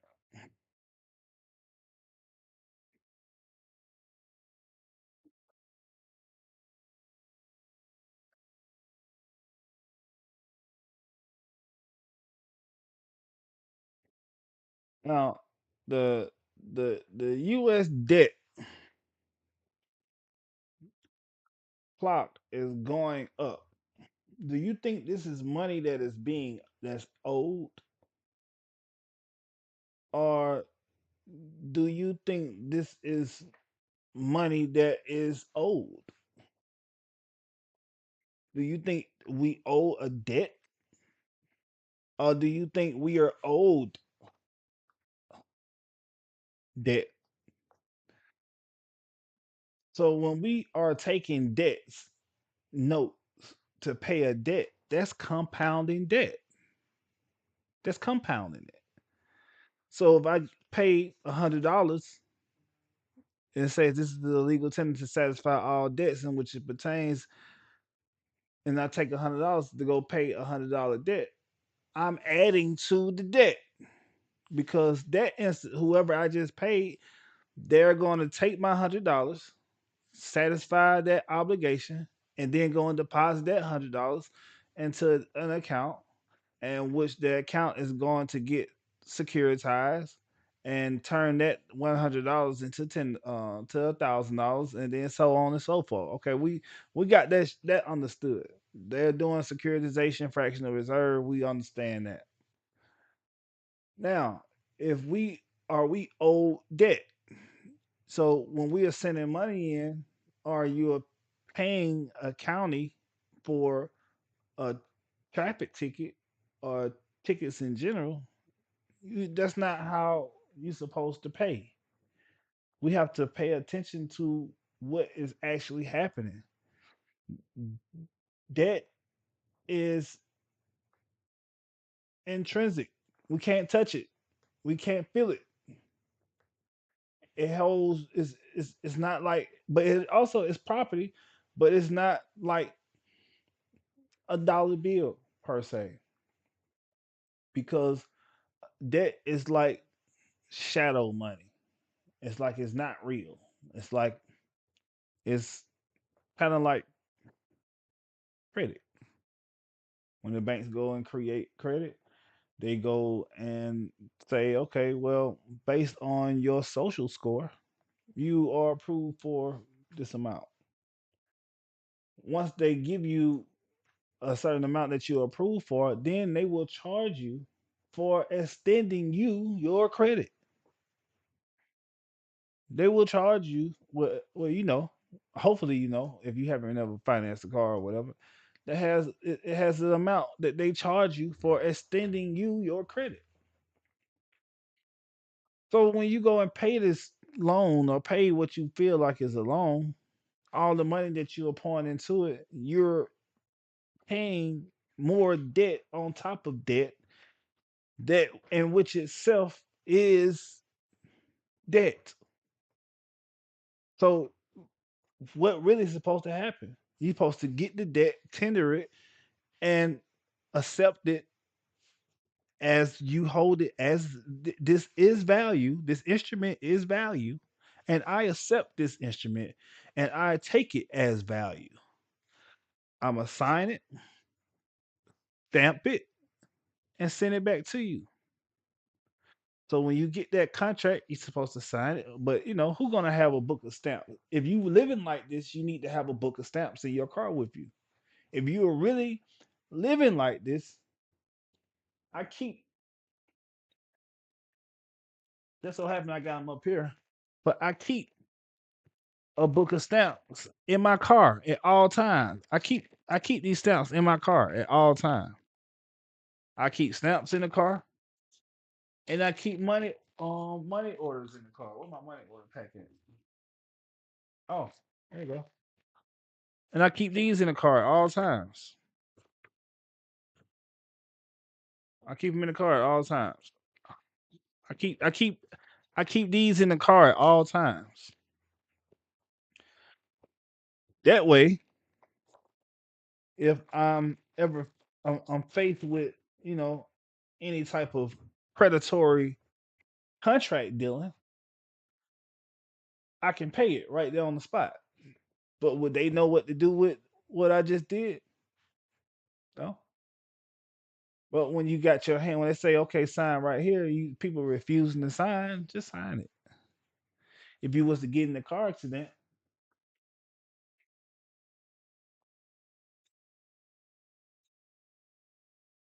you have a car accident, supposed to have these on hand in the car with you. That way, if you damage somebody's property, you can write them out a check right then, put their name, who is the receiver. All right. Boom.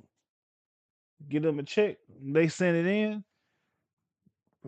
A few weeks later, they're giving credits for the money order that you just approved by your social. But they have to have a social as well. So this right here is called private commerce when you're acting in the private capacity. When you're not, using the banking system for your debts or using the banking system for your obligations. You're just using the treasury, and the treasury is for private and public matters. But they don't have any educational books on private. They don't tell us about the Stamp Duty Act. They removed it. Why? I don't know. Why did they why did they remove it? Your guess is just as good as mine. Where is this at? Hold on. Did I lose it? One second, y'all. Let me locate it.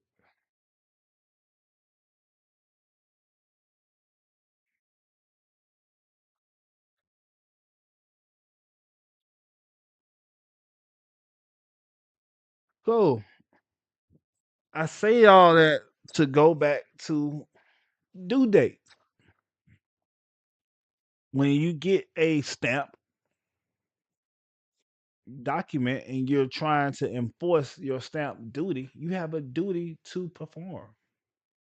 You're always gonna have a duty to perform on any instrument that you get or any document that is that you're faced with for you to act on. Like if someone wants you to um, pay for something, but you don't have any fiat currency, but you are owed a debt. According to statute merchant, if you're owed a debt, they can hold your body in custody until they feel like the debt is satisfied or they place a number on your debt so you can have servitude, so you can work and pay off your debt. So you can be in custody so you can pay off your debt. And the reason why I see people come in and leave. The reason why is it may sound like I'm jumping around from this to this to this to this. I'm trying to let you understand that Contract is contract. Obligations is obligation. Debt is debt. It doesn't matter what form of life it comes to you in. It can be from a peace officer. It can be from the bank. It can be from your landlord. It can be from a credit card company. It can be from a debt collection agency. It don't matter. The procedure is still the same. It is still the same all the way across the board. We just have to know how to properly operate. We have to know how to properly do these mechanisms that we are trying to do, because it's like we're doing trial runs. Okay, we do this, this, that, and the third, and then all right, we're just gonna send it out there and let's see what happens. Fuck it. Let's just see what happens. No, no. We must know what it is and what needs to be done and what is the background behind it. As long as you know the background behind it, you will know what you are doing. As long as you understand the mechanics of what you're doing, you would know what you're doing is just and it is right. It won't be a guess. It won't be a oh well shit. Well hope this right here is right. Shit, if it ain't right, I just gotta do it again. Damn. Next thing you know, your lights off. Well shit, I did everything what I was supposed to do to a T, man. I don't know what the hell going on. Did you put them on notice that this is how you are endorsing it? Did you send these notices out to like, hey, from this point forward, enforcing my stamp duty act if it's pertaining to your well-being, because everybody is entitled to life, liberties, the pursuit of happiness. And I used to focus on that form on the UCC one. And on the UCC one, it says, "Is this the decedent representative?" Hmm.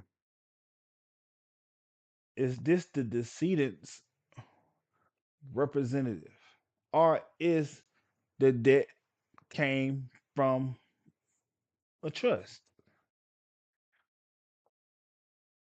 You're already classified as a dead entity. You're already classified as a dead individual.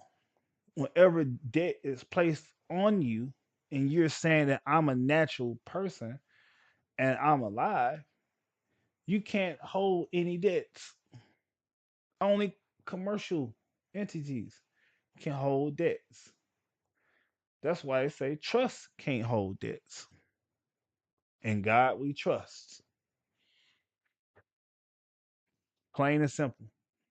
It's not nothing that's that they're making complicated as far as context, but procedure. Oh yeah, it's super complicated.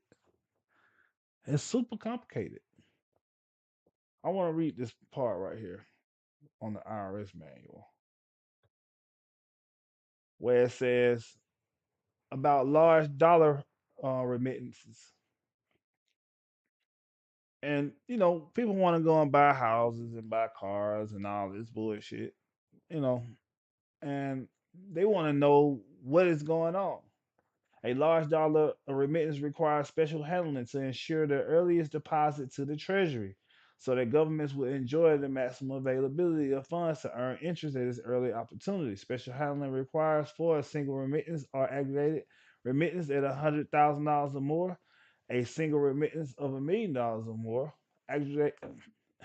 agitated remittances of $100,000 or more refers to an agitated remittance for daily form 795795A.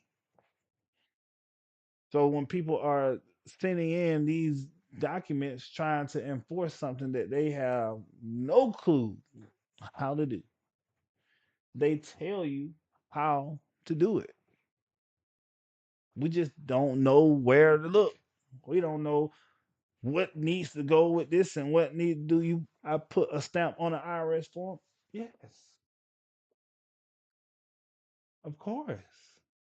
I'm dealing in commerce. I have a duty. a stamp duty act because they have to be able to make sure they are held harmless. They have to be indemnified. So to secure that indemnification, you abide by the Stamp Duty Act.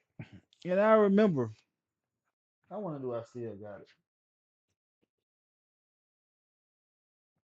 I remember when the Treasury had mailed me, right? Is it here? I remember when the Treasury mailed me. They mailed me. Treasury had mailed me a reply. They were sending me something back. And they put a $10 stamp on there. And I was like, why they just didn't do certified mail? Like, why they, let me see if I see it. Because I want to show y'all this.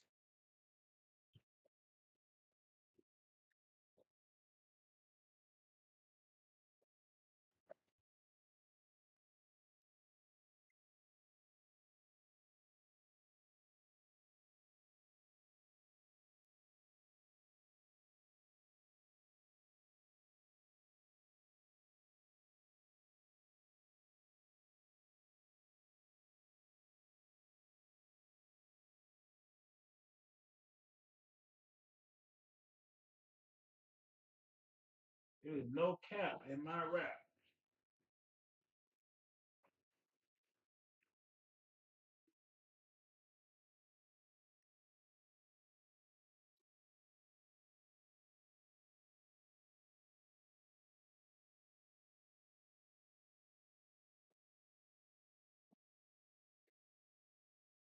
So I was shocked.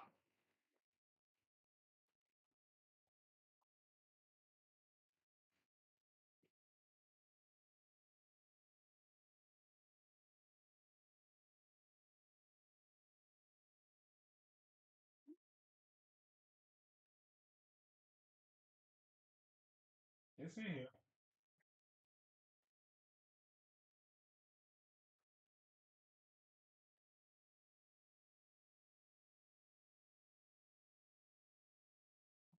No, it's in here. I don't want to, put y'all on hold like that. I'm gonna find it. I'm gonna find it. I'm gonna post it in the Republic when I find it.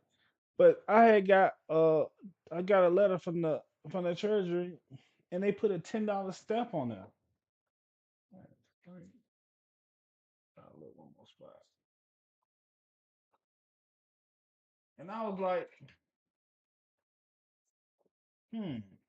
why would they do that? Why didn't they just send it certified mail like every other company? Do they just got stamps just sitting around in their office? Do they are they just moving with stamps? You know. So when I noticed that it was a further confirmation to me. I'm just keeping it real. It was a further confirmation to me that they still use stamps, and they're sending me a document, a important ass document, not nothing, no bullshit. It was a important document, and they just put a $10 stamp on it, and it was from the treasury, but it was a $10 stamp on it. So you know what black folks do. I seen they had $10 stamp. That's why that's why I got these right here. Can y'all see that? That's why I got these right here. That's the whole reason. When I seen, cause I had never seen a $10 stamp before. I was so used to getting these. I was so used to getting these. I had never seen a $10 stamp before. It might be in here.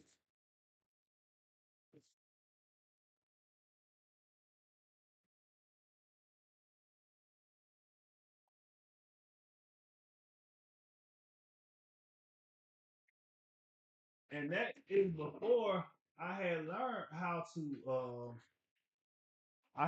That's before I had learned how to do the real way to do the mailing.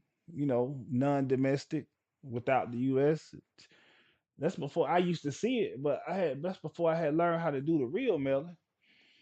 And when I saw that, I was like, okay, well, they still using stamps. All right, bet. And if you pay attention, it says r- write large on the inside of the envelope when preparing Form 795 795A, including the remittance or, let me see if y'all can see this,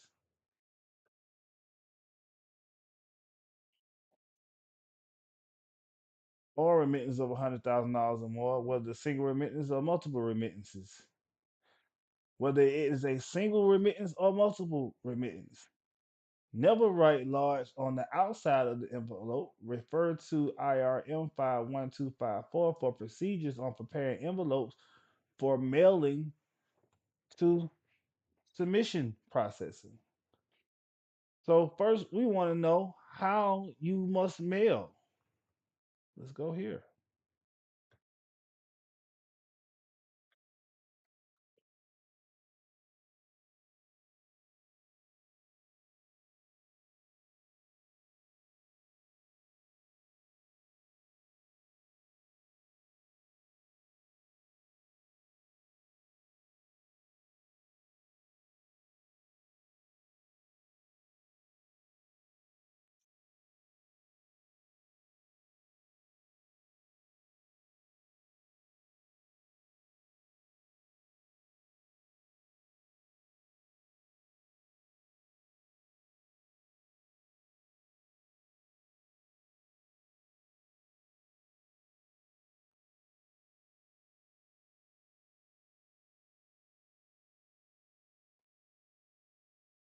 Need to quit this shit.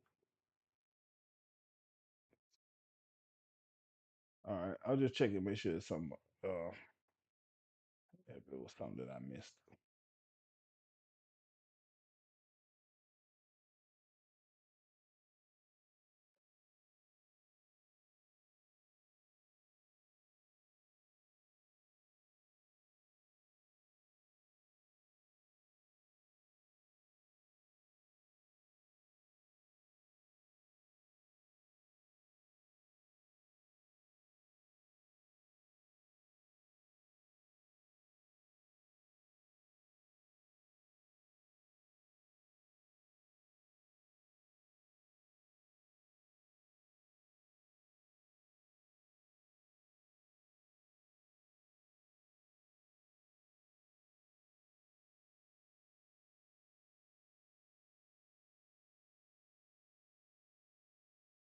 Mm,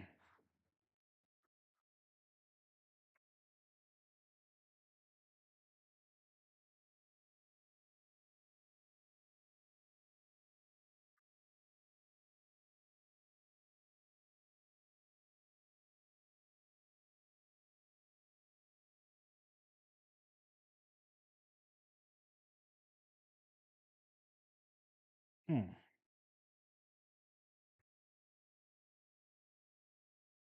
Things they don't want us to know. See if someone in the chat can pull up this section right here.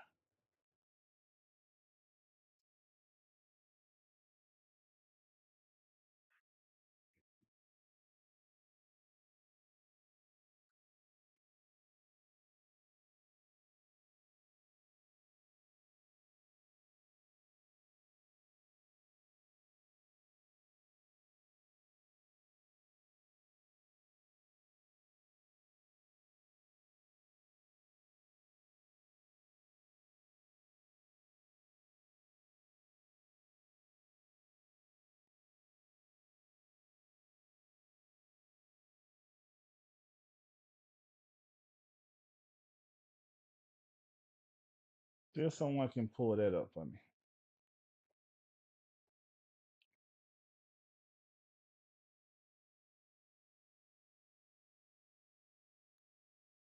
Mm.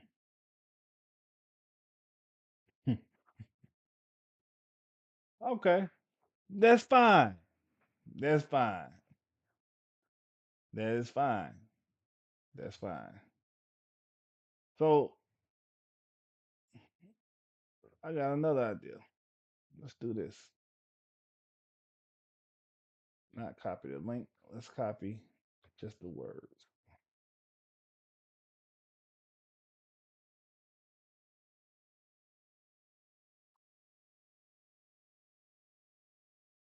Let's see if it's in another location.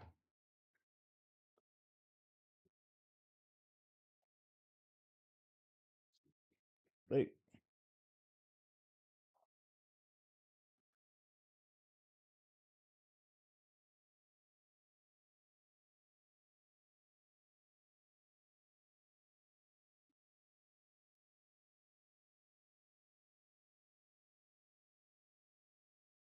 it say removed. Wow. In public view. Now I wonder why.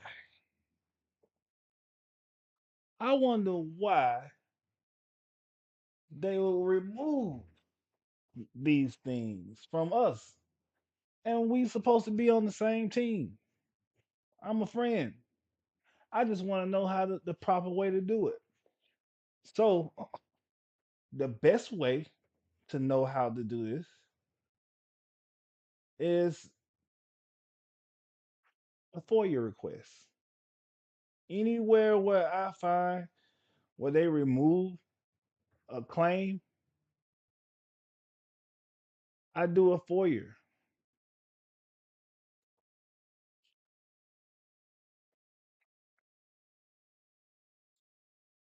I do a FOIA request on that particular section.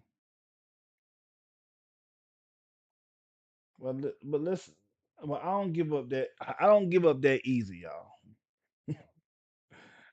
I don't give up that easy. So let's continue. See, 470.17.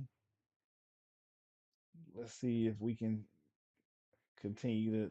Let's see if somebody had it on theirs.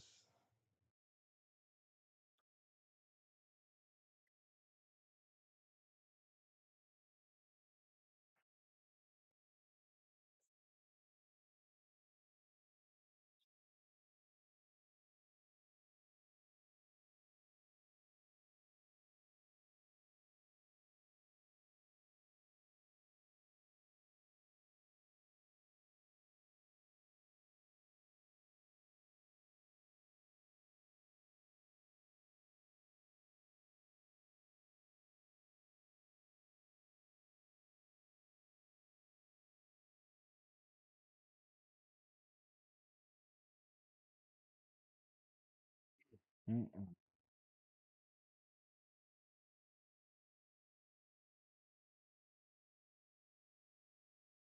Wow, they removed it. January 25, 2024.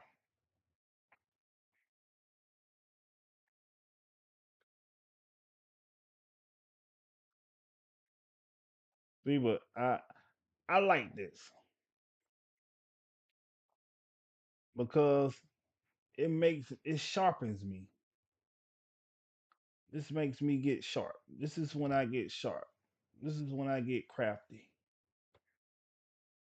Let's see. Hold on. This sharpens me. So that I got an idea. I got an idea for it. We ain't out yet, y'all.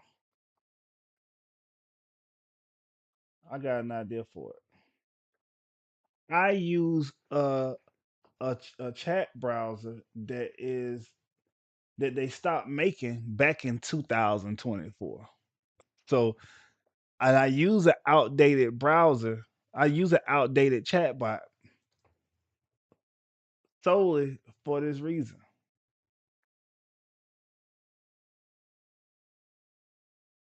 because this chatbot haven't been updated. Let's see. Before I talk, let me see.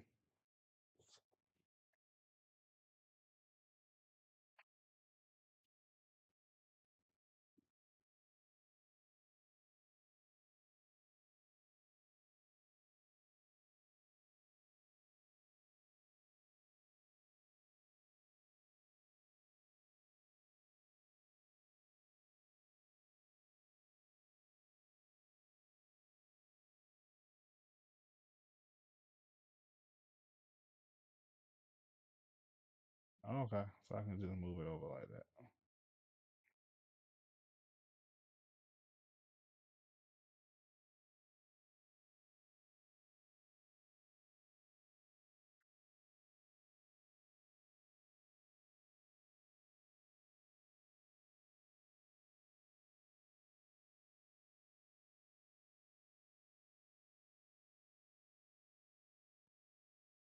Let's see if this. Let me see if my.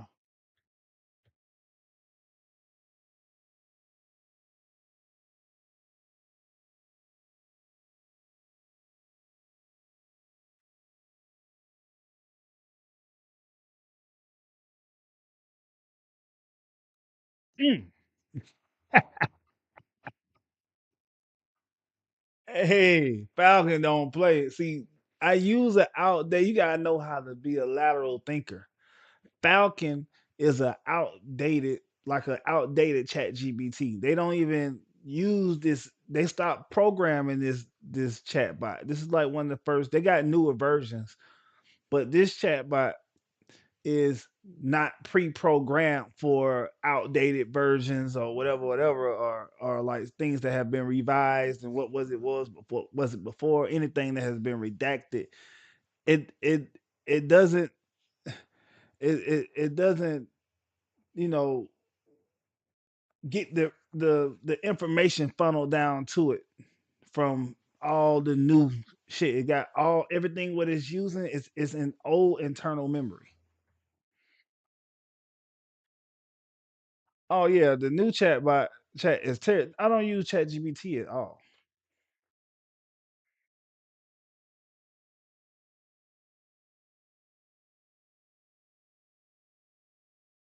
Oh, let's go here. Let me make sure y'all can still see my screen. First off,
Come on, Falcon.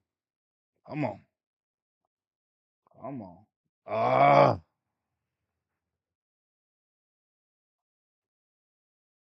Uh-oh. We got smoke. It's it's smoking here.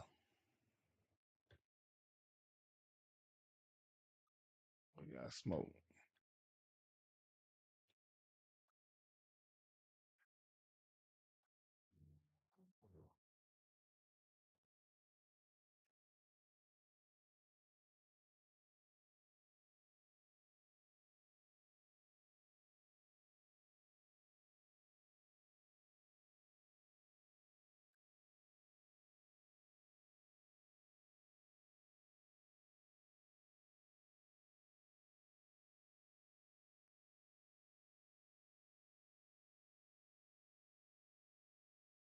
Mm.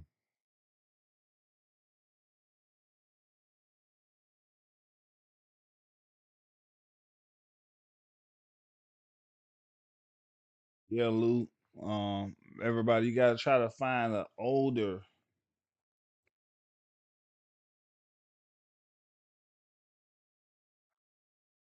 version.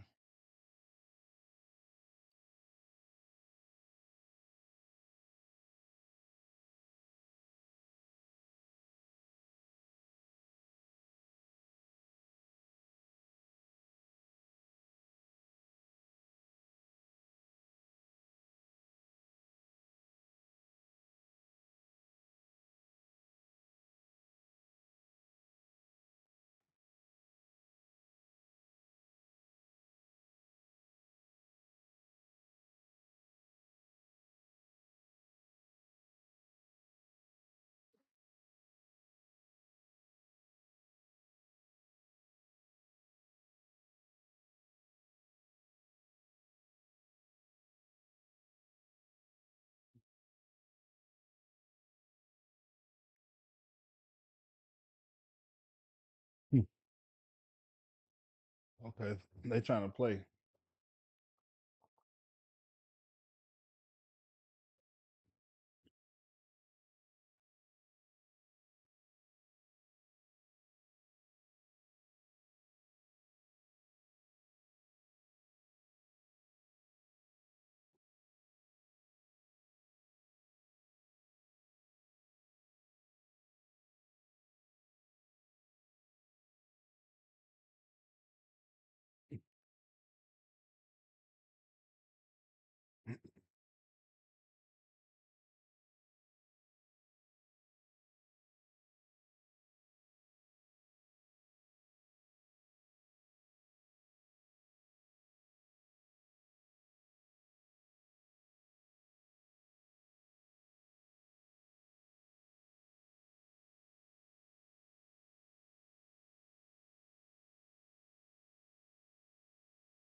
Damn, yeah.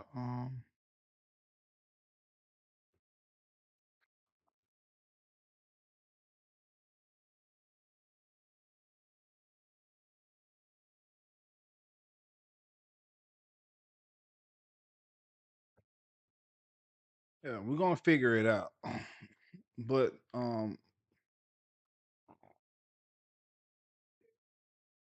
not just to stray off topic, is that we have to be confident on what we're doing and be confident on the processes that we are trying to do.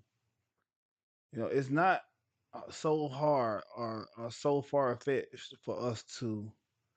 It's already we already are misunderstood as if, oh man, these sovereign motherfuckers, they don't know what the hell they talking about. Da, da, da, da, da.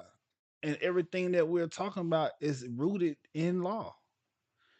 Everything that is being said is rooted in the Constitution.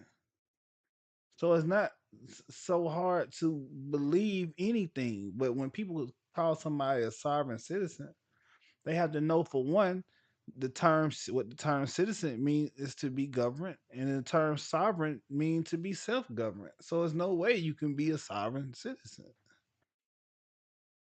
You can be a sovereign natural being,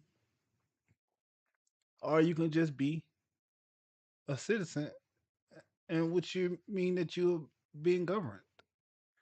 It's really kind of it's really simple. My Falcon is having a hard time locating this, and I know it is trying.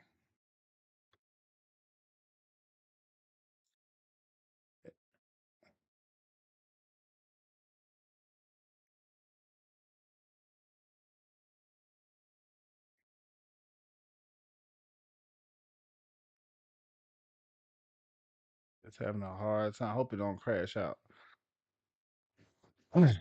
Excuse me. I hope it don't crash out. Okay, I found it. Let's see. Let's make sure I found it.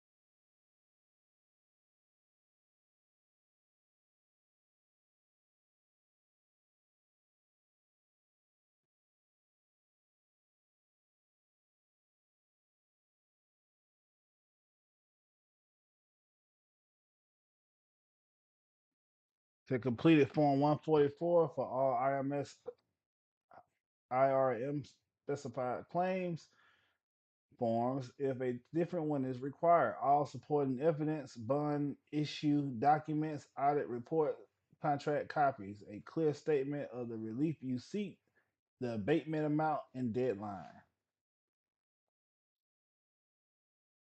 What kind of relief are we seeking? Oh, well, we're seeking remittance. We're seeking full faith and credit. So if we have a bond, we already know that our bearer bond that we're getting monthly is a bearer bond. It's not a a, a bill. It's not a payment voucher. Well, we can say it's a payment voucher, but that's so minute on a totem pole for what it really is. It's just a bearer bond, and we want our bearer bonds honored. We want them honored, plain and simple. So if we have a contract that was given to us, and we want to have, and it's not, and it didn't get settled properly, and we need it to be settled, we send it in. Final notice or adverse determination, a form 4621A, or a 30-day letter. You will receive the PDF through the IRS taxpayer portal or mailing address printed on the notice itself. If the notice says certified mail, but you must reply, use the return address on the envelope, generally it's the same DC address.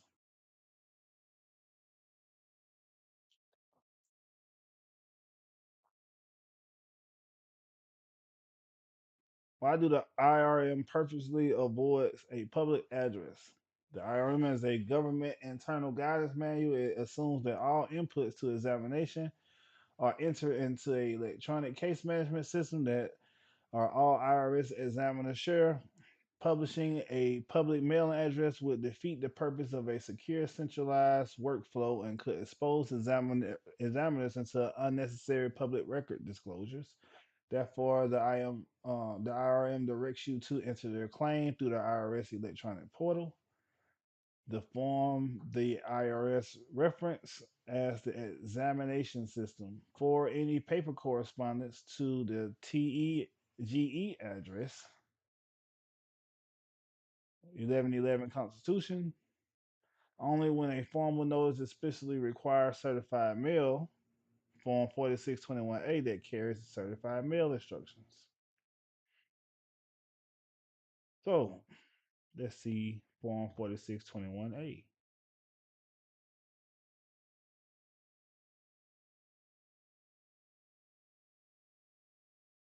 I'm so window heavy.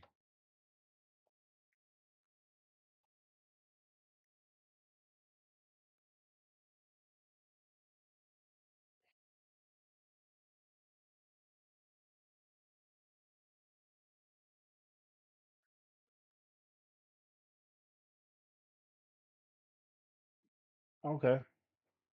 I think 9 times out of 10 is just going to be the abatement form.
All right, you all.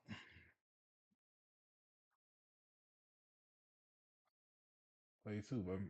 All right, you all. That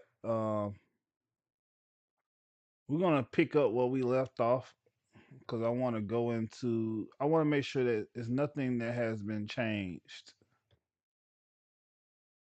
So I want to make sure it's nothing that's been changed. I want to make sure that everything is still because I didn't know that they changed the address or they locked down the revision. Because you just been mailing this stuff for so long. I got so much mail in here. I didn't even knew that they redacted it, and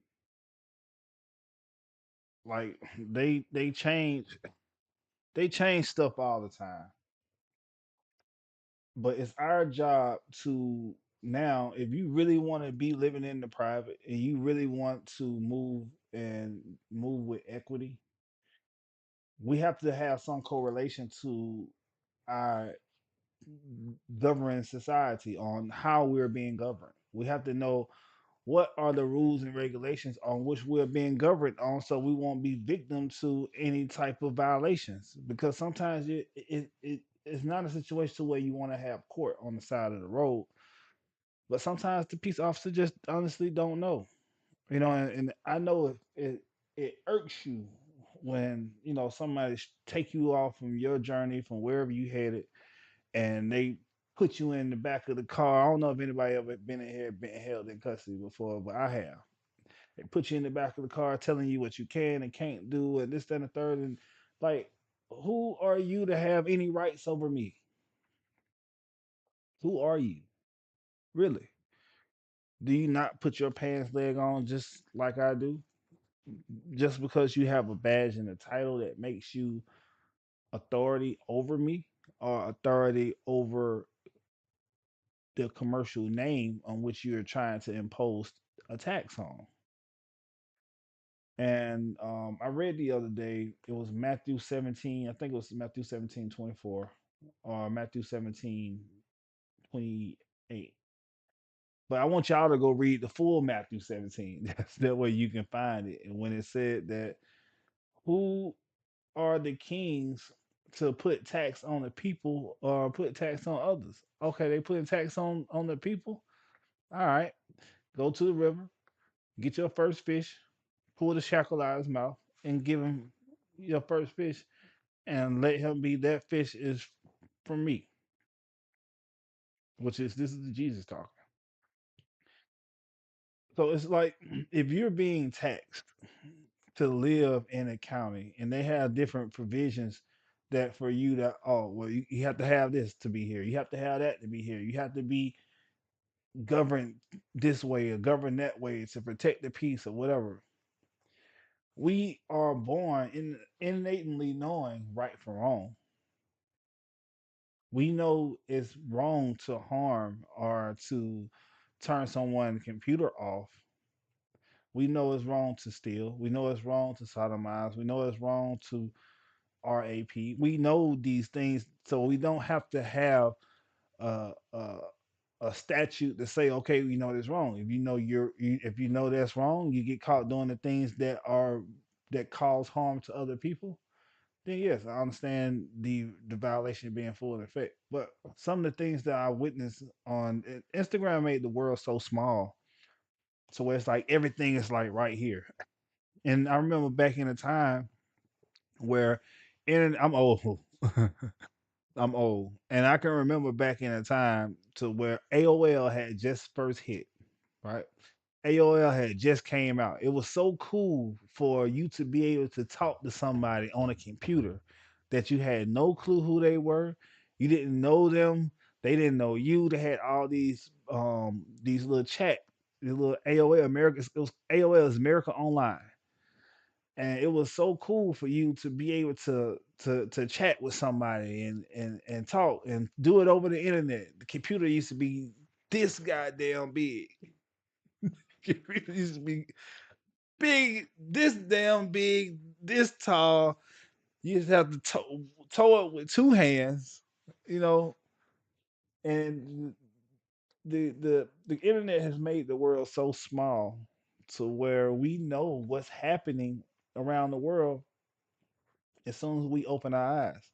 As soon as we get up, before we even be able to brush our teeth, we know what's happening in China. We know what happened in Gaza. We know it's a war rally in Pakistan. We know what's happening around the world in our fingertips. So by the internet making the world so small, the information is being delivered to us in an express rate to where are we really processing what is going on around us? Do we really need to be caught up on the news? Because the internet get information before the news do. I remember a time before we didn't know what was going on until we looked at Good Morning America. Now we can go on Instagram and we know what's going on probably before the news channel know what's going on. They got programs where you can send stuff to news outlets like the Shade Room. They know what's going on because everybody got a device, so they know what's going on immediately. So now are if we have access to information so easily, why can't we use the same tool that we are surveying what's happening in another country that don't have anything to do with us or in another area that don't have anything to do with us to broaden our horizons of what's going on really in the real world? Because right now we are here seeking information to understand what is actually happening. And later on this week, I'm gonna touch on the topic of um, a reissuance and set off and bonds. But this is a new YouTube, but I want to make sure that we have a good foundation for us to get to that part. Because first we have to be economically sound. We have to know what rules and laws are we being governed by. What is actually happening? what is actually happening during an interaction with a peace officer, a police officer that's policing the area. What is actually happening, and what can be done, and what can be done after a ticket was issued to you. That's what today's topic. That's what today's study was about. What can be done, what can happen during it, and after it happens, what can be done after. And everything that I want to just touch on is we talked about stamp duty, we talked about the address on where to send, we talked about endorsement, we talked about signing it. I like to pinpoint where I'm getting this information from, so it just won't be like somebody just doing hearsay, she say, because people been studying this information for years and they don't know where the information came from. Just like that, except for value A4B, nobody knows where that came from. I haven't yet. To the only place I seen except for value was in Cardinal Law, and it wasn't saying except for value in a sense to where how they said it. It was like you accept this as value. It didn't say A4B. You know what I mean? So um and some people receive remedy with that. I guess the person who got the document, they just was having a good day, but you don't want to go in the situation to where you just got your fingers crossed and you just hoping that it worked. Like, damn, I hope this shit work. You don't want to go into a situation that like that. So you want to make sure that you stay tuned into the progress portal so that you will be well equipped to be out here operating in the real world. Thank you all. I appreciate your time. I appreciate you joining my channel. Stay tuned. I'm gonna try to come to y'all and bring these lives to you at least 3 days out of 5 days out the week. Again, like I have my one-on-ones, and I had to go and check and make sure you know the missus is good. I've been up here a while. Yesterday, y'all had me up here until like 2 o'clock in the morning. I got cursed out for that. Uh, so it's uh it's been an honor. I appreciate you all. Thank you.